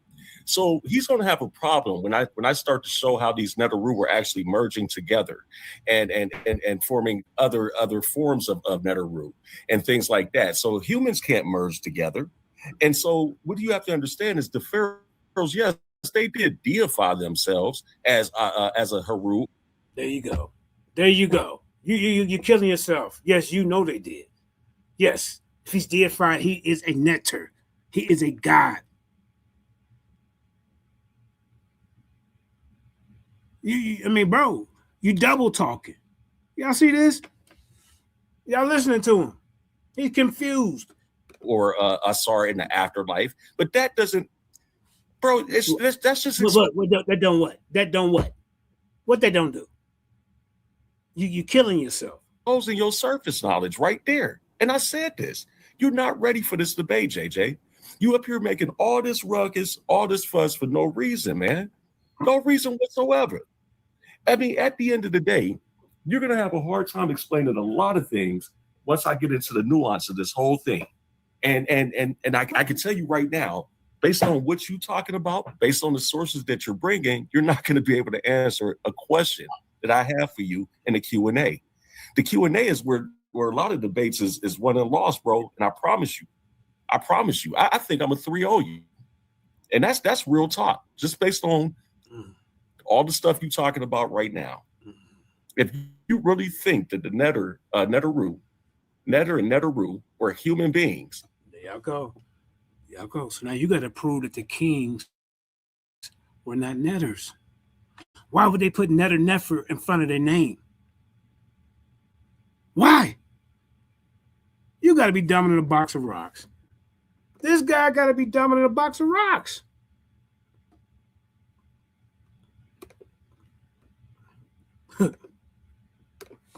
That's just silly, man. It's silly. But I'm going to let you have that. We don't. You ain't going to have no choice. Disagree that the pharaohs actually deified themselves. We don't disagree. Wow. If he's a deity, he's looked at as a god on earth, and the god is represented. That how they explain what a god is, with calling him a netter or netteru. Then what are you up here arguing?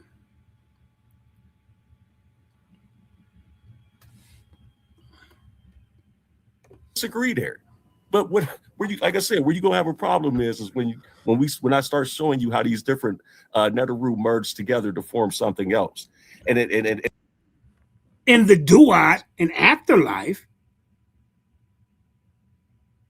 yeah, they merge. But on earth, the king is still a being, a human being that is represented as a netter. Jurisdiction over all the elements of the earth. Earth, wind, fire.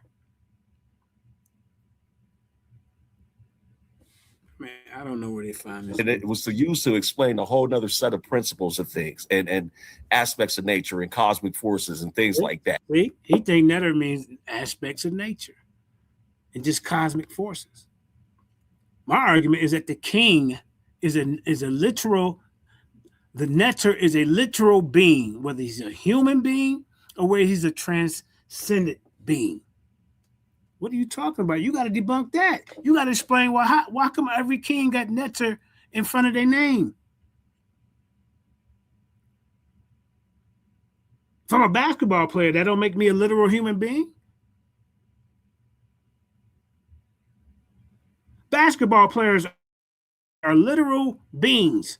Netterers are literal beings. Firemen are literal beings. Presidents are literal beings. Teachers are literal beings.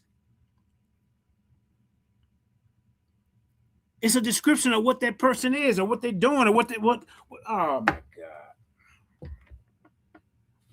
God! This right here. So I hope that okay. I hope that you really start to take this seriously. You said that 4 times, and I ain't even worried about it.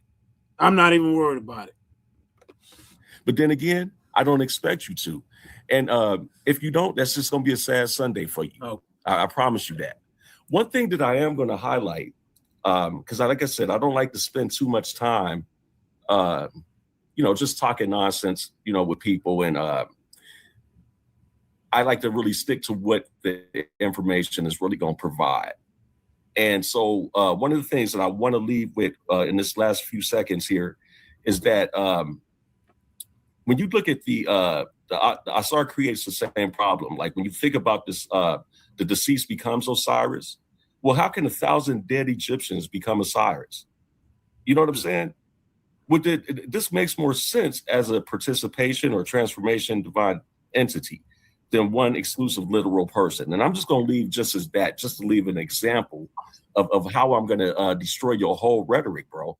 So at the end of the day, again, while you're in the back chats and doing all this here lying and telling people I'm running from you and all of this here, I suggest you get prepared because you got a fight on your hands.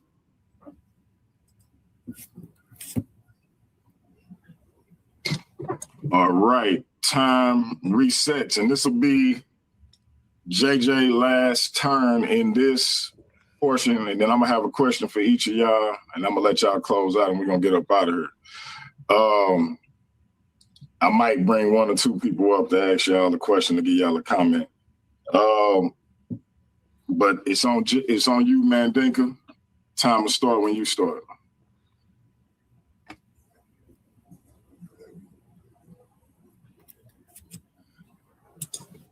Mandinka, are you there?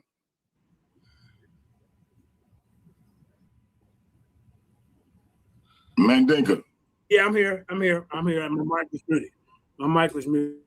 Hold up. Let me get to what I want to say. Hold up. Don't start my time yet. Yeah. He won't have no college level source. I know what you was gonna say. You was gonna say, okay, here we go. Hey, Mandinka, I know what you was gonna say. You was gonna say, hey, Rue wanted one way, but it's the other way. You want it? Hey, that's on fire. I like the pop smoke vibe in it. But let me tell y'all something. I never said that it was 1,000 people to become Osiris. There ain't 1,000 kings in Kemet from the first dynasty to all the way to the Greeks or whoever the hell took over. Excuse my language. What he don't understand is I'm dealing with the kingship. He don't understand that. I'm dealing with what the texts say. He don't understand that. I'm showing you that every king from the first all the way to the whatever dynasty you want to go to is represented as a neter. What are you talking about?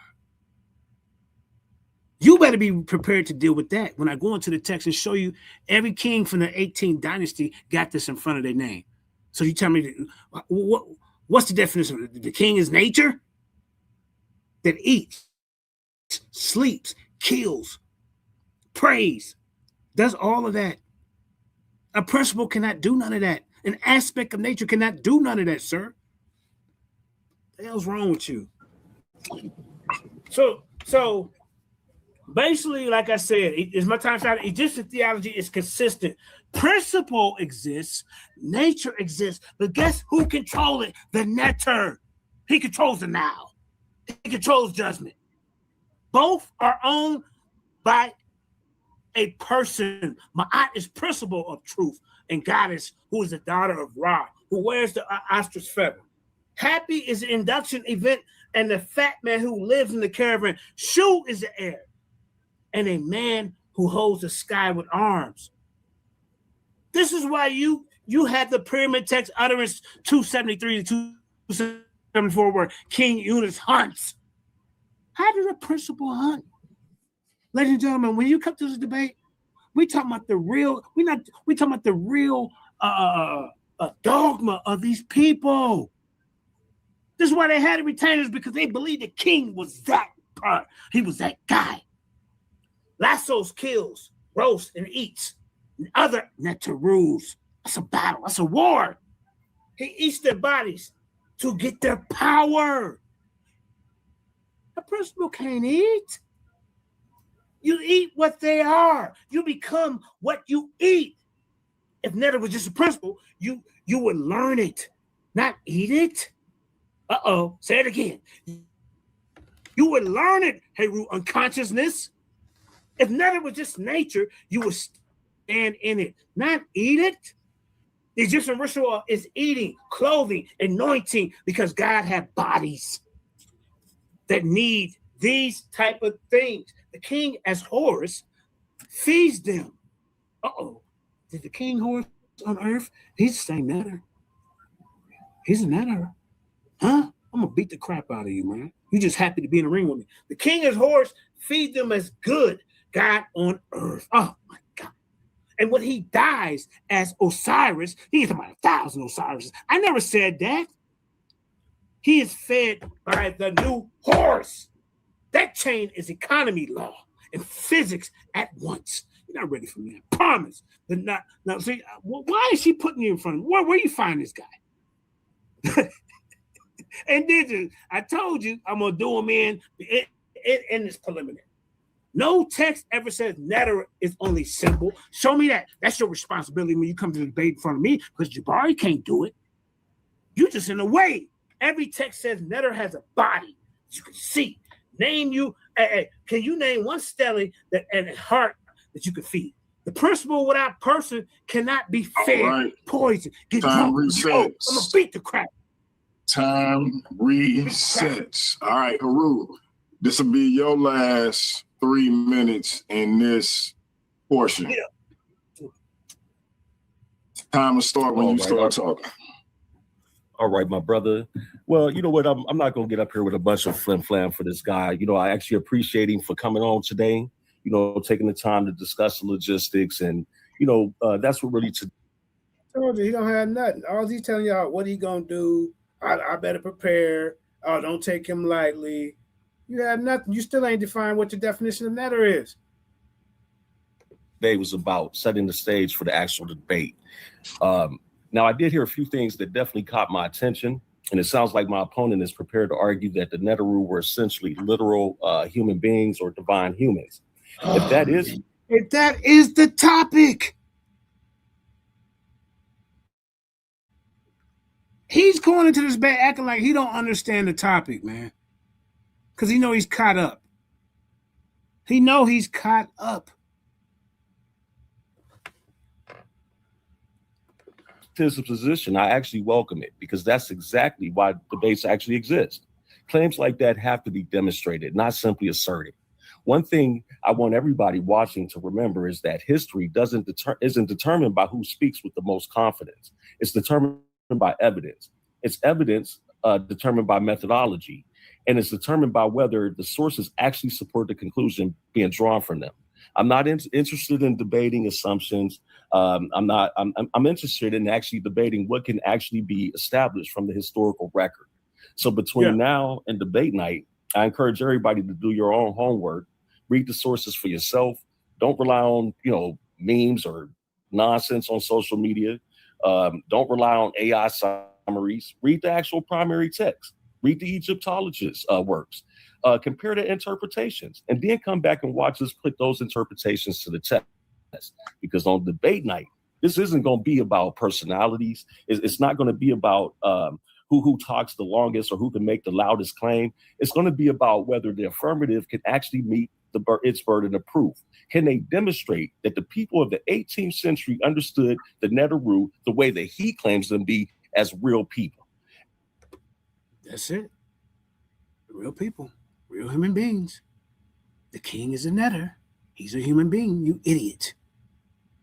You're going to have to prove that the king is not a netter or a literal human being. You got to show that the principle can eat, sleep, steal, kill, destroy, die. In the text. You're not going to be able to do it. So don't try to get up here and act like you don't know what this debate topic is all about. Come on. Can they demonstrate that the people of the 18, can he demonstrate, or matter of fact, let me say it this way, or are they reading modern assumptions and trying to put it back onto an ancient civilization? You know what I'm saying? So that's the real question the judges will have to answer. I have no problem with being challenged. In fact, I welcome it. That's how we sharpen our understanding of history. If my position can't withstand scrutiny, then it doesn't deserve to stand. And I expect my opponent to hold himself to the same standard. So I do want to thank every last one of y'all who's been supporting this event, everybody who's been sharing the announcement, everybody who's planning to tune in. I believe that this is going to be an educational discussion, regardless of who you agree with. I hope you leave with knowing more than you did when you came in. So to my opponent, I wish you the best in preparation. Bring your strongest sources, and I will bring mine. Then we will let the evidence speak. Until then, just know this is Heru Conscious, and I'm the pseudo hunter. I will see y'all all debate night. There it is. The brother had 13 seconds, 12 seconds left on the clock. All right, so I got a question for each of y'all. I'm gonna start with Dinka Molly. All right, Dinka Molly. It's your position that the people of the 18th dynasty of Kemet believed that the Neter/Neteru were literal beings, correct? Human beings, yes. Human beings. That they believe the Neter were human beings. Human beings. Beings. Yes. I'm a human being. The Neter is the title of this king's position.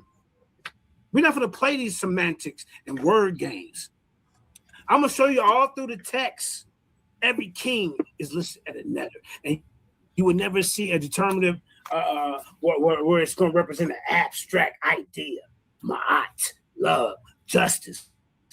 They have determinatives, and they got the scroll. The determinative represents a Neter. You'll never see that abstract symbol talking about a Neter. You won't. Papyrus that represents those type of things. When I say those type of things, they gotta represent it in their hieroglyphs where it show what when they talk about something like an idea, ma'at, justice and love. And you will never see the flagpole, and you will never see a seated king. So did the king? Let me show this. Yeah. So he don't even know the language. He don't know. You will never see a seated king. I got you. Let me finish my question. Listen, did they believe the king would become one with the soil? Say it again. Did they believe the king becomes a Sar? So the king becomes a Sar. He becomes a Osiris king. But there is, like I say, you have Horus the Elder. They have no. Hear me out. A Neter, a god. If the king is already a Neter, why does he have to merge with the Sar? He don't, because the king in the Duat, they got seats for every king that passed away, and you're gonna control your gnome. You don't get dismissed. Nobody else get moved out the way.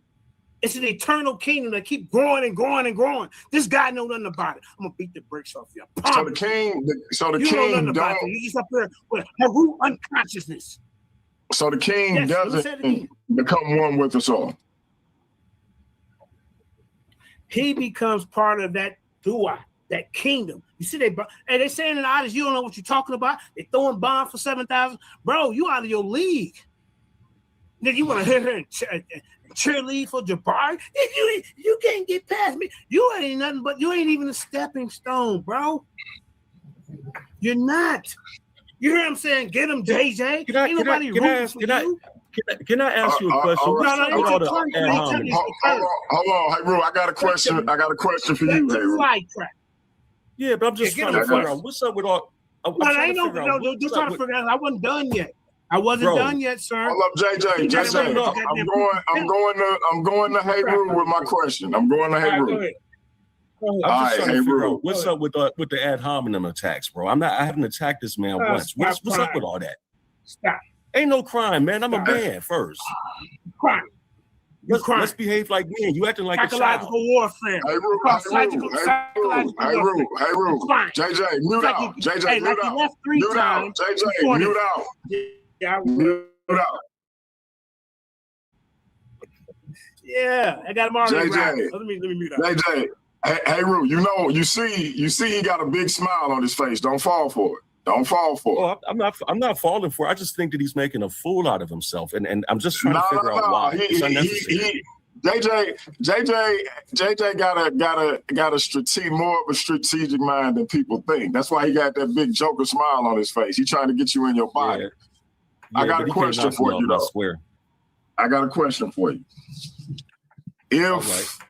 If the people of the 18th dynasty didn't view the Neteru or the Neter as literal, why did they put so much emphasis in the beginning on Amun, and then later with Akhenaten on Aten? The best answer to that is there was obviously a paradigm shift, and we're talking like, I think the 18th dynasty covers I think at least 2 centuries, if I'm not mistaken. So we're looking at a lot of time covered there. So there was obviously a paradigm shift that occurred. There was different people that took rulership and things like that. So political views, differed and things like that. So that's why you're seeing that type of shift. Okay. I got you. Y'all want to take a couple of questions from the audience? We just Can gonna you repeat that? Because I couldn't hear. EMG, I couldn't hear his answer again. I was he's going in and out. Say that one more time, sir. DMG, reiterate your question, and then let me hear his answer one more time. My fault. It was you going in and out on my end. My fault, bro. Yeah, it's all good. That was for my curiosity. Yeah, I'm gonna throw the link in the chat. No, I'm saying DMG. I couldn't hear the question that you asked him. I'm only gonna bring a few people up, and then we're gonna get up out of here. If y'all got a question or a comment for the brothers, they not here to go back and forth with y'all. They gonna go back and forth with each other. And I need a date for y'all. I know Sundays work best for Heru. I need a date, so pick a Sunday. And next week. I mean, that's up to y'all. Let me know. Next week. Yeah, I'm ready, DMG. Hey, if you want to do it next weekend, we could do it next weekend, next Sunday. Let me see. That would be Sunday the 31st, right? I ain't got to look. Or no. I take that back. That would be actually August 2nd.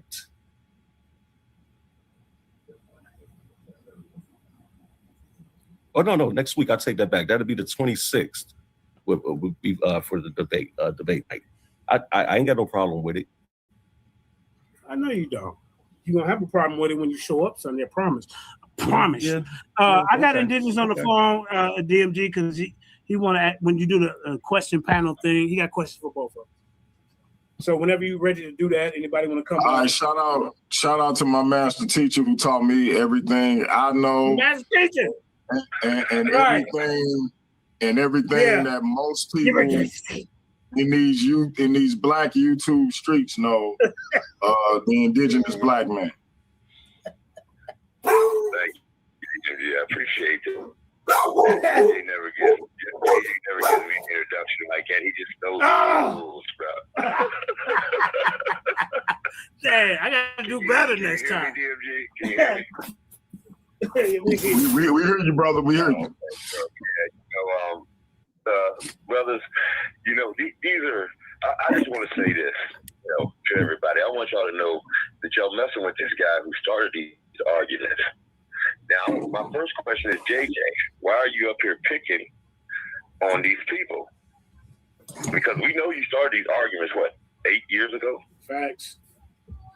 And, and I came in probably around the same time. I'm hearing the arguments, and I've built up my rebuttal also. You see what I'm saying? So, like I said, is life and death literal? That's my question. Who you asking it to? I'm asking you, is life and death literal? Of course. It's real. It happens. But that ain't even the topic, though. We talking about a position. No. Listen. I'm getting to a point.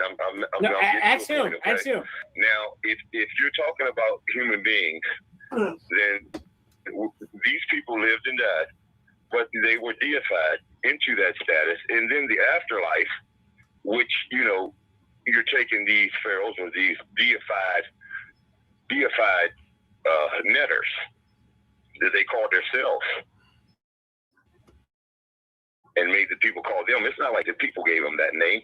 They called themselves these things. Okay? So these people lived and these people died. And these people called themselves or considered themselves, or, you know, they made themselves to be out to be netters. That's real. That's life. That's death. You're seeing in life, they're deifying themselves as a netter, and in death, they're preserving their way of life on earth with the retainer sacrifices. See what I'm saying? To be able to live the same way that they did before, and they're going to the afterlife to be with Osiris, I think, was the one in the afterlife, right? In hell or the underworld. So what's your question to the brother? What's your question? Afterlife. That's afterlife. That's afterlife. Hell and heaven is afterlife. Yeah, ask your question to. Now, for you, I want to know that I want to know the same thing. Is life and death literal? Absolutely, because we can say the hieroglyphs are literal.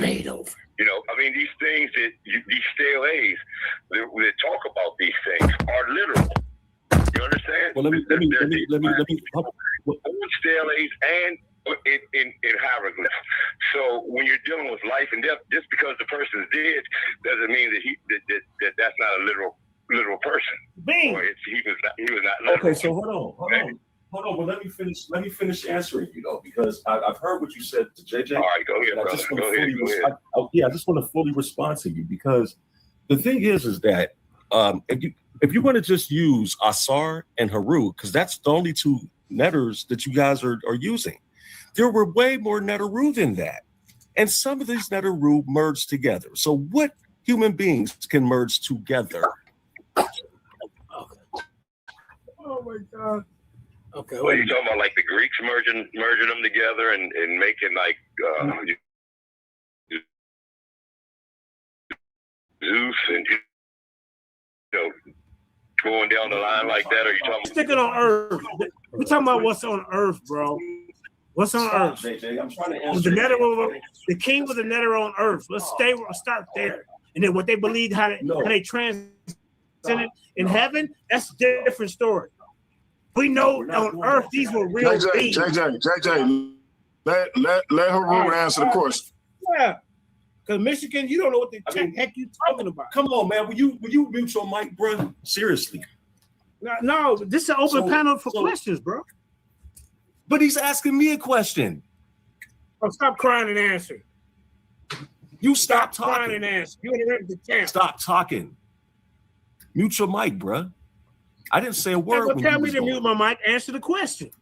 JJ, come on, let him answer the question, bro. All right. I'm be nice.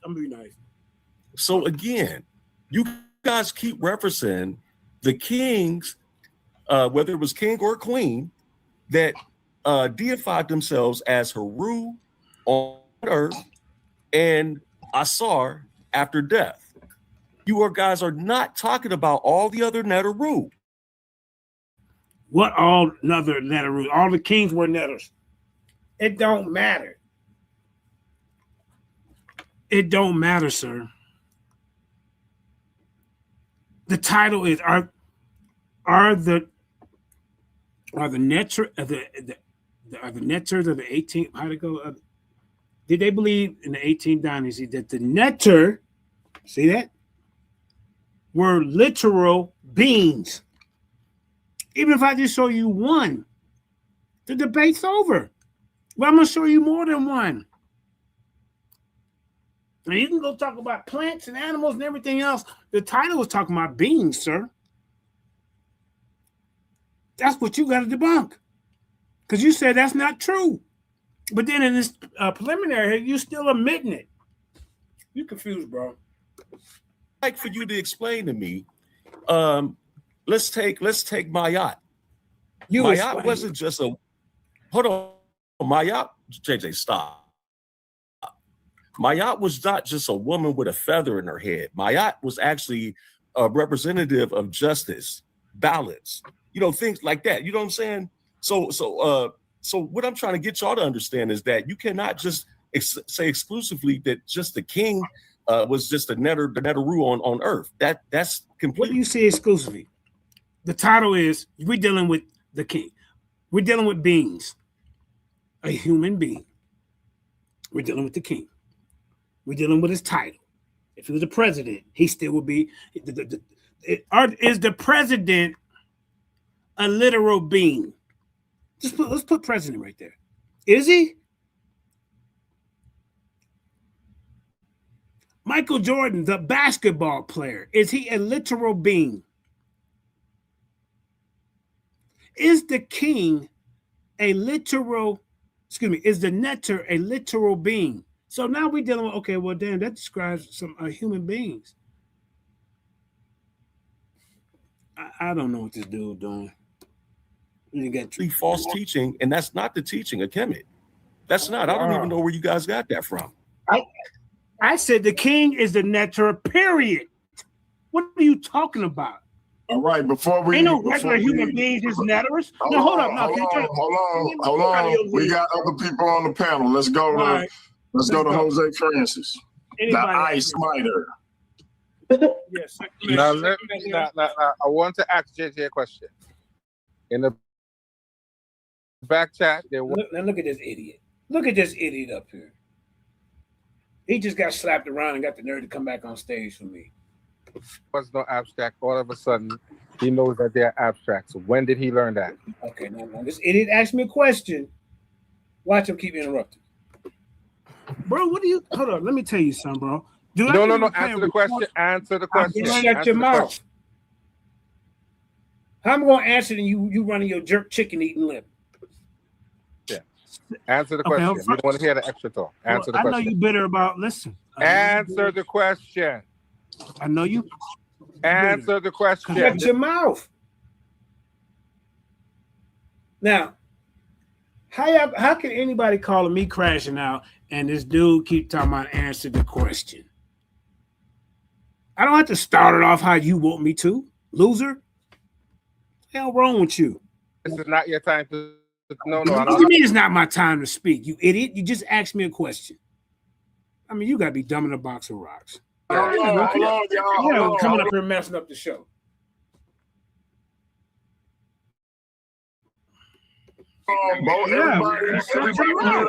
Everybody mute out. He ain't running nothing. Everybody mute out. God damn it. I got the answer. God damn it. I said mute out. Right. Yeah, you can make it like I'm out of order. Hey, listen, I'm up here messing up the show. I don't even want to show this part. Let's get up out of here. You ain't getting no airplay. Let me skip and go to the sister. He came in late though. That's a fact. But and I tried, and you kept running your goddamn jerk chicken eating lip. You ain't in my league, so I'm gonna answer it for you. Okay, so ladies and gentlemen, the scribes have a flag. Why you bring up jerk chicken, JJ? Real quick. Why you bring up jerk chicken? I don't know. He reminded me what jerk chicken is good. Knock it off, bro. Knock it off. Look at Haru Conscious in the audience throwing shots at me. Why are you focused on the audience? I'm not doing that to you. What's wrong with you? Look at him, DMG. Put this up here on the screen, because Jose Francis came up here and asked me a question. Then when I try to get into my diatribe, answer the question like I'm on a hot seat. We can do hot seats. You did horrible in your hot seat, sir. You remember your chin check? Your whole jaw got knocked off your goddamn on face.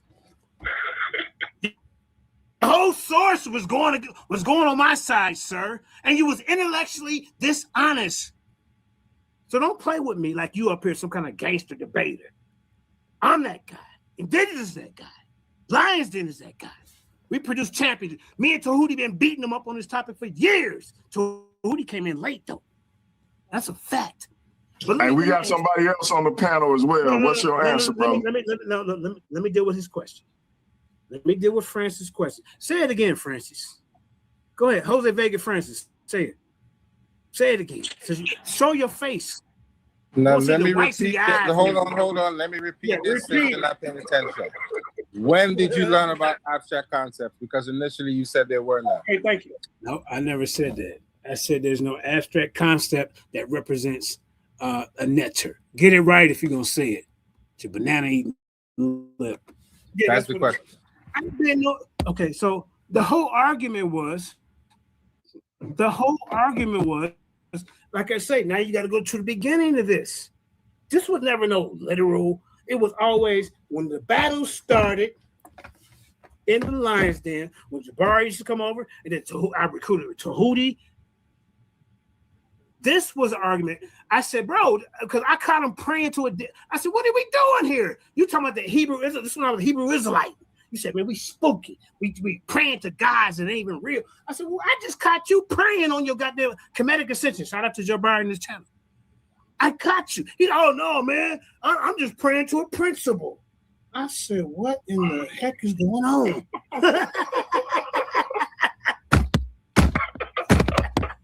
and I beat him up so bad in the debate. He was talking about Moses and child stoning and all that type of. I said, this ain't the topic. But it was a Lincoln Douglas style debate where the moderators is asking us questions like we the president up here. You see? So you coming in late to this, I've been knew about this. All you gotta do is read. Hey, listen, let me teach you right now. What do the flagpole represent? I'm gonna ask you this rhetorically, and then when it's your turn, you come up here and tell us. The flagpole, what do that represent? What do the seated king represent? And then what do the papyrus represent? Because the papyrus and that scroll represents a determinative of an abstract concept. Ma'at, love, justice. And this guy don't get a period. Yeah, I heard you, bro. You're out of your league. Now, they have determinative for a being. I guess because of being, he must think of some kind of, he's some kind of God up there. And we're not saying that I don't know if it's hold on, let me finish. So you're out of your league because you're not even going to the grammar. You're out of your league. I'm gonna beat you down because I'm gonna take this out on you because what I want to take out on Jabari. You don't. What time? When did I learn this? I've been knew this. I'm teaching you this so you can understand and get up here and teach the real. We got to get over the step into the light. This is why I put these brothers on the clock because they long-winded as hell. Step into the light. What's up, sis? And Haru ain't never showed his face because he over there and hiding up under his sarcophagus. Yeah, I'm over here laughing so hard I forgot my question. I bet you did. JJ was supposed to answer one question. This man then went on a 45-minute tirade. Yeah, I can't. I'm laughing so hard. I can't remember. Okay, so but I do. So the thing is, for Haru, why is it so hard? And not just for you, but for so many people to believe that these netters or these principles were once human beings that walked the earth, and over time they became deified. Because if we look through history, that happens a lot. Thank you. Okay, so let me tell you this. Tell them, Steven. Like even in Europe, they did it. They call themselves God in Europe. When the kings of Europe did the same thing, you know. Well, go ahead. Good question.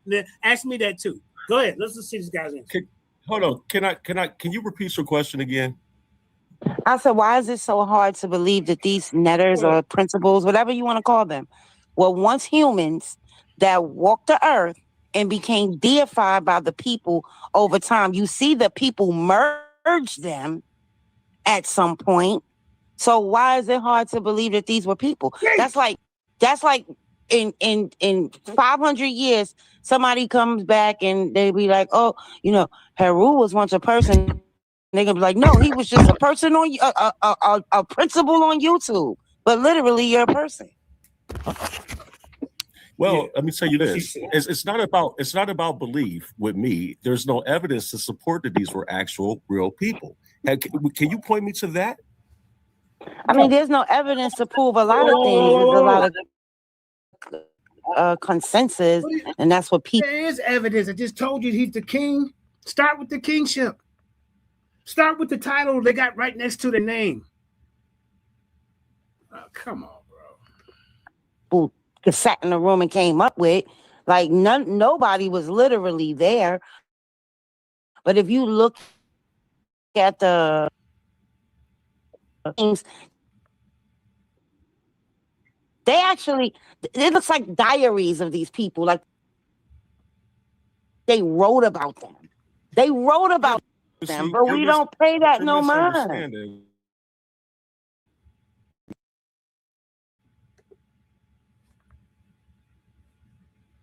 No. Ask me the same question. Misunderstanding what you actually looking at as far as the glyphs. Like, for instance, like if you're looking at the pyramid text, right? These are funerary texts, and they depicted the Neteru certain ways for certain reasons.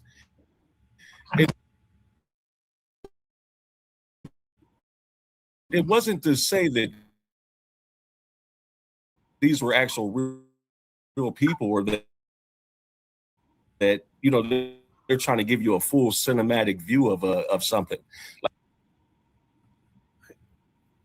you look at the papyruses, the royal decrees, and things like that. These are the things that you should look at. This historical, not the mythology necessary. You don't have to separate the two. I think when you look at papyruses. So would you say Atum was a real person at one point? No. Or was he a god? No. Was he considered a god? He was a netter, and netter does not mean god. I'm asking because Atum actually wrote in it says in a basically caused a flood. Same story that you get in the Bible and other places. So would you say that they made this up? Or was that a little person? Or was he considered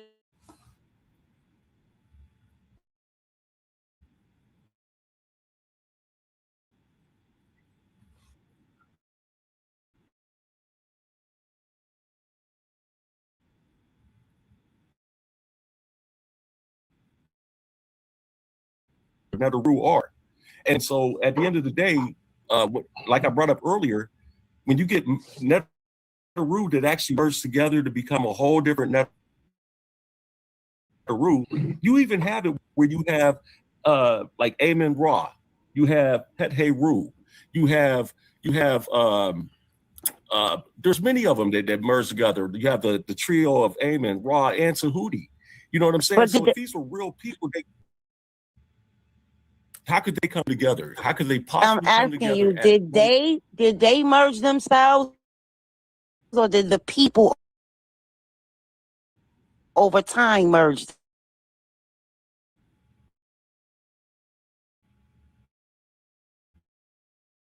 See, the paradigm has changed. And that's right. So if the people merged them, that is because the system they had at that time. They didn't do it themselves. So it's okay if I turn into he comes 2,000 years later and be like, yeah, the apple orange. The god of apple orange. Let me ask you this, like, if that's the case, we all know that there's no Neteru, there's no deities writing anything. So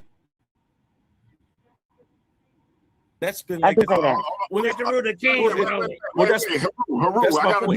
gotta do my son that imitation. Hold on, brother. Hey, Rue, hold on. Don't say no more. Don't say no more. Save it for the debate, brother. You don't want to get away You don't want to give it away, brother. Shut your mouth.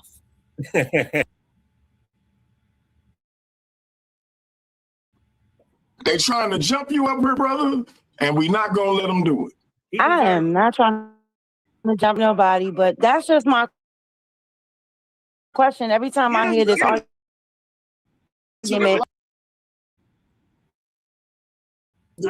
Kamali and Indigenous Blackman, I'm shocked. to try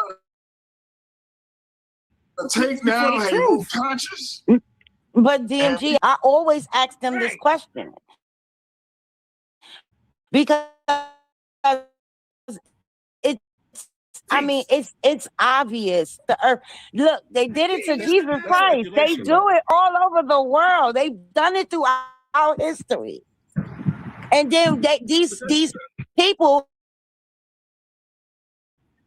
that everybody likes to yield to come and say, "Oh no, they didn't think like that. That wasn't. They couldn't have possibly thought like that because they can't go along with what they say." I just don't get it. I think that's speculation, right? She wants to do a show. Yeah. She wants to do a show. You know. So we can do it. We can do it over on her show too. Yeah, step into the light, and it's crazy because stepping into the light.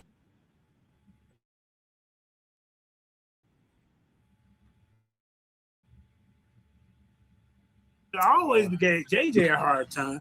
I always give you a hard time, but I mean, this has been my question for the last 15 answers from different people all the time. It's like it's a script. Let's step it up, and we got to go.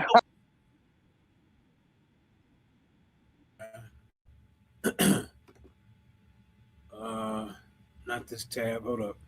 I want to. All right. Okay. Yeah, I can't see. Hold up. Hold up, y'all.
There we go. I had technical problems, man.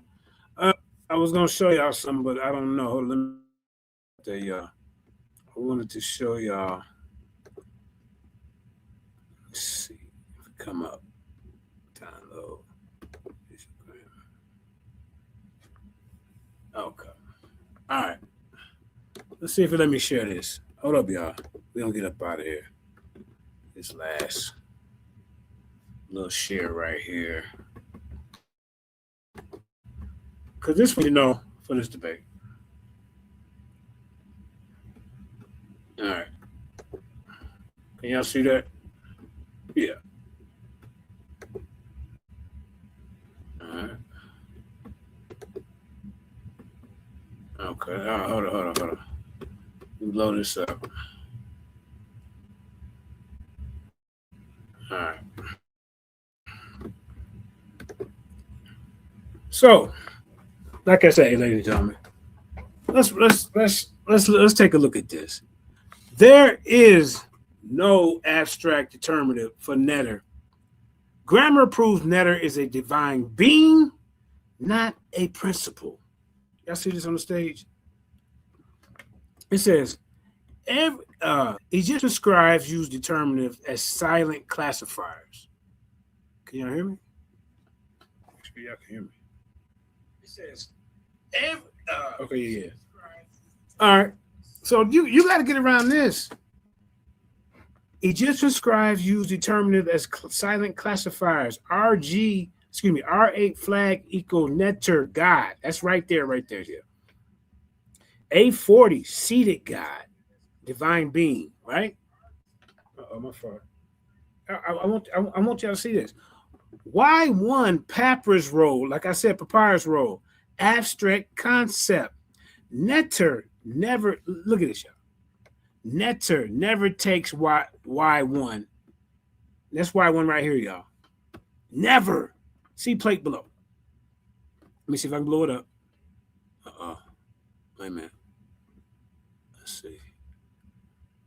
No, it ain't gonna let me blow it up. So this is source Gardner Egyptian grammar sign lists R8 flag as netter God, and A40 as the netter God. Y1 Allen Middle Kingdoms chapter 4 college textbooks list. Look at this, y'all. I'm taking you to college textbooks. College textbooks list netter you under noun class deity. Faulkner Dictionary, page 142. Netter equal God. See that? Smoking gun. Abstract versus concrete. Visual plate 2. The visual plate 2 is right here. Right? It says the top row, Ma'at, with Y1 papyrus row. Abstract idea. Bottom row. Look. This is Ma'at. That's an abstract idea. You will never see this. Oh man, hold on. I want to blow it up so you can see it. Hold on, let me see if I can. Hey, this dude's in trouble, man. Let me see if I can blow it up. Is that getting bigger? Is it getting bigger? Let me see.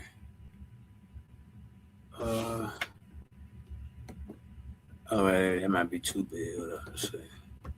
All right. Okay. See? This is row 1. Ma'at, the concept of truth, justice, balance, and cosmic order. The feather of Ma'at is a phonograph, is a phonogram, logogram for, then they got it right here, M, whatever this little symbol is right here where I'm circling, right here. The papyrus roll determines Gardner Y1 indicate an abstract idea, writing, or concept. Let's go to row 2. Now, row 2, netter God, labeled concrete being. This is a concrete being. It has a God determinative. Y'all see that right there? Netter. Category concrete. Category concrete, divine being. Category abstract. Idea to know. Right here. See it? So I don't know what this guy's doing, man. He don't have a chance. Look at that. Neter, the genetic word for God or divine. The flagpole is the phonogram for Neter, the seated God determinative. Gardner, 840, specifies a divine being. The Neter is a divine being. Or it can be, or the king can be the Neter. God as concrete entity. They had different categories under concrete, listen to this, y'all, and abstract. There's your papyrus right there. Ma'at. That's Ma'at right there. All right, let's keep going. So look, now look at this, y'all. Okay, so royal title in Neter Nefer, perfect God, younger God, visual plate 3. So I'm going to the museums on you. Definition, Neter, noun masculine, equal God, divine being, countable, animate, entity, NTR, Neter J. Neter with the J is a verb, to become divine. Nefer, the Nefer is the adjective, which is the perfect God, saying perfect, beautiful, young. Neter Nefer, head noun, plus adjective, perfect God or younger God. Title of living kings as living God on earth, man. Come on, bro. Contrasted with Neter AA, elder God in heaven, Ra. That's Berlov via Quirk, 215, page 96. Now look at this right here, y'all. Here it is on the walls. The flagpole hieroglyph equal God, divine, right? Right there. The heart and windpipe hieroglyph is perfect God, beautiful.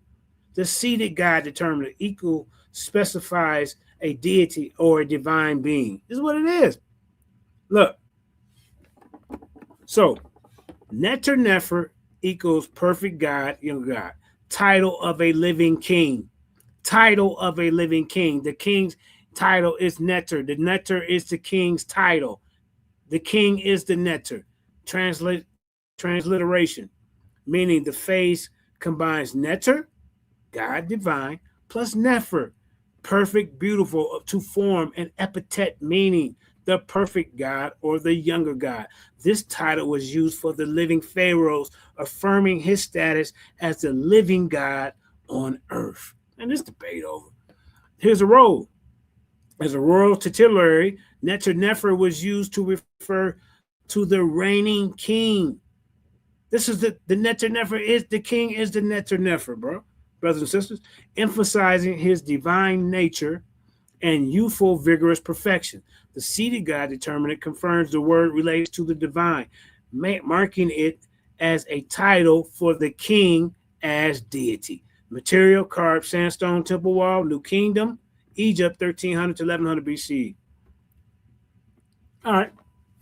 So, oh man, the air is kicking. Okay. So, 4 grammar tests that kills principal theories, ladies and gentlemen. Pluralization, Neter, or Neteru gods is standard. J.P. Allen paradigm. Neter God, Neteru gods. Pyramid text, 273. Neter, a god who eats the god, a god who eats the gods. Direct object, to eat. You eat beings, not principle. Abstracts cannot pluralize. Y'all see this? Test 2. That kills your principal theory. Gender, Neter masculine versus the Neter feminine goddess. Goddess. And it's and this right here at Del El Bahari, Neter Nefer Neter perfect. Neter Nefer perfect goddess for Haecceity. Feminine ending. This is the feminine ending when they put the F on there. Feminine adjective. Principles have no gender. Now, what are we doing, man? Let's keep going. Test 3. X. Wait, is my mic muted? Hold up. Oh, no. Okay, cool. All right, hold up. So let me yeah, we're gonna ready to end this. Hold up. All right. So text 3. Oh, my fault. Okay. Yeah, test 3. XPRM, this is to become. Pyramid text 813. XPR, Kim Netter, you have become as a god. XRP, come into being. Predicate equal entry into class of beings. Verb XRP requires beings, not abstract. Right? Direct opposition. It said his majesty is a god. That's a noun opposition. A is B. Not, remember I said MJ means like. If principle grammar nonsense. Let's go to the African scholars. We don't get up out of here. Diop. Shent into Diop, Civilization of Barbarianism, 1981, page 348. The sign Netter is used as determinative for all names of gods. It designates a being, not an abstraction. Wolof, Injur, ancestor spirit, concrete being. See? Obanga, Theopold Obanga. African philosophy. The Pharaonic period, 2004, in Journal of Pan-African Studies, 2014. Pharaoh, black statues, Tutankhamun, as Neter Nefer, painted black, like Osiris, Neter Aa, which this idiot Jose Francis said there's no Neter Aa. Both divine persons with bodies. Asante, Kete Molefe Asante, the Egyptian philosopher, 2000, page 15. King maintained Ma'at because, see, look at the king maintained Ma'at because only Neter can keep cosmic order. Principles cannot act. I'm just giving y'all this because I might not be able to get all this out in my debate. Archaeology, black basalt statues of Amenhotep III as Neter Nefer. Nematri, the Djoser statue base, JE 49889, Neter XT, whose body is divine. See that? Tutankhamun, Karnak, Cartouche, black statues. And that's the Nefer inscription. Here go the peer review. Lingua Egyptia determinatives. I'm sure that says Egypt right here. Journal of Egypt archaeology titles. Thesaurus, language Egypta. This is Egypt in some kind of other language, I think Greek. See? There is no zero example of Neter with a Y1. You see that? There is no example of Neter with Y1. When you go up to Y1, what is that? Y1 is this category abstract. You will not see a Neter with this. Describing the Neter. When the Neter is God, right? Seated, flag. Well, you're in some trouble, man. All right. So, okay, so I read that. Okay, so here's the burden of proof questions for my opponent. I want to make him produce evidence. Produce one photograph hieroglyph where Neter is with Y1 papyrus roll, abstract determinant. See, the TLA search, it does not exist. See, look. This is what I want you to do, unconsciousness. Produce one photograph hieroglyph of Neter with Y1. We go back to Y1, and we should see the Neter with this abstract symbol right here. We don't see it. See? You won't find it. You won't find it, y'all. All right, let's keep going. Produce one abstract Egyptian noun that pluralized as Neteru. Neteru, and is eaten in Pyramid Text 273. Explain Neter Nefer, feminine goddess. If Neter has no gender, principles have no female form. How about number 5?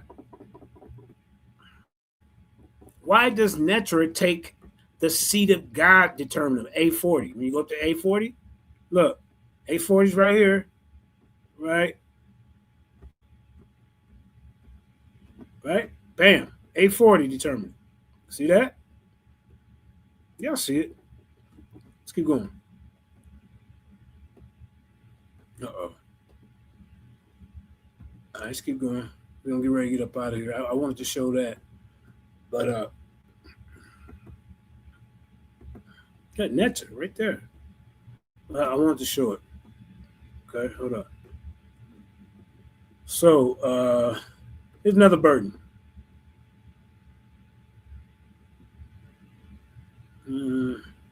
Cite one undergrad textbook after 1970. Allen, Collier, Manley, Loprinio, Gardner, third, that glosses nectar as a principle and not God. Here go your assignment, sir, for this debate. He can't do it, y'all. He can't do it. Right there. And then he supposes he's going to be James P. Allen, but James P. Allen is on my side. You see what I'm saying? This guy just up here just be talking. He supposes he's going to be bringing a Hornug, but Hornet is on my side. Cornell University. Neteru, Pearl. All right?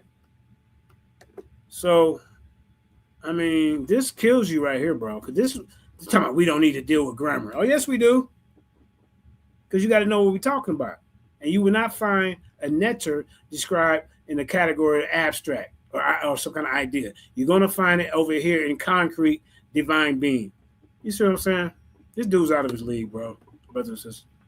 He's out of his league. He's out of his league. So we're going to get up out of here, man. I want to thank y'all for hanging out. Like I said, the debate is Sunday. I'll probably be doing 2 more shows to get this information out of there. I mean, out for the people so they know what we're really talking about. And you can catch this dude in the pseudonyms. With that being said, I'm signing out. Peace and blessings. I love you. 1.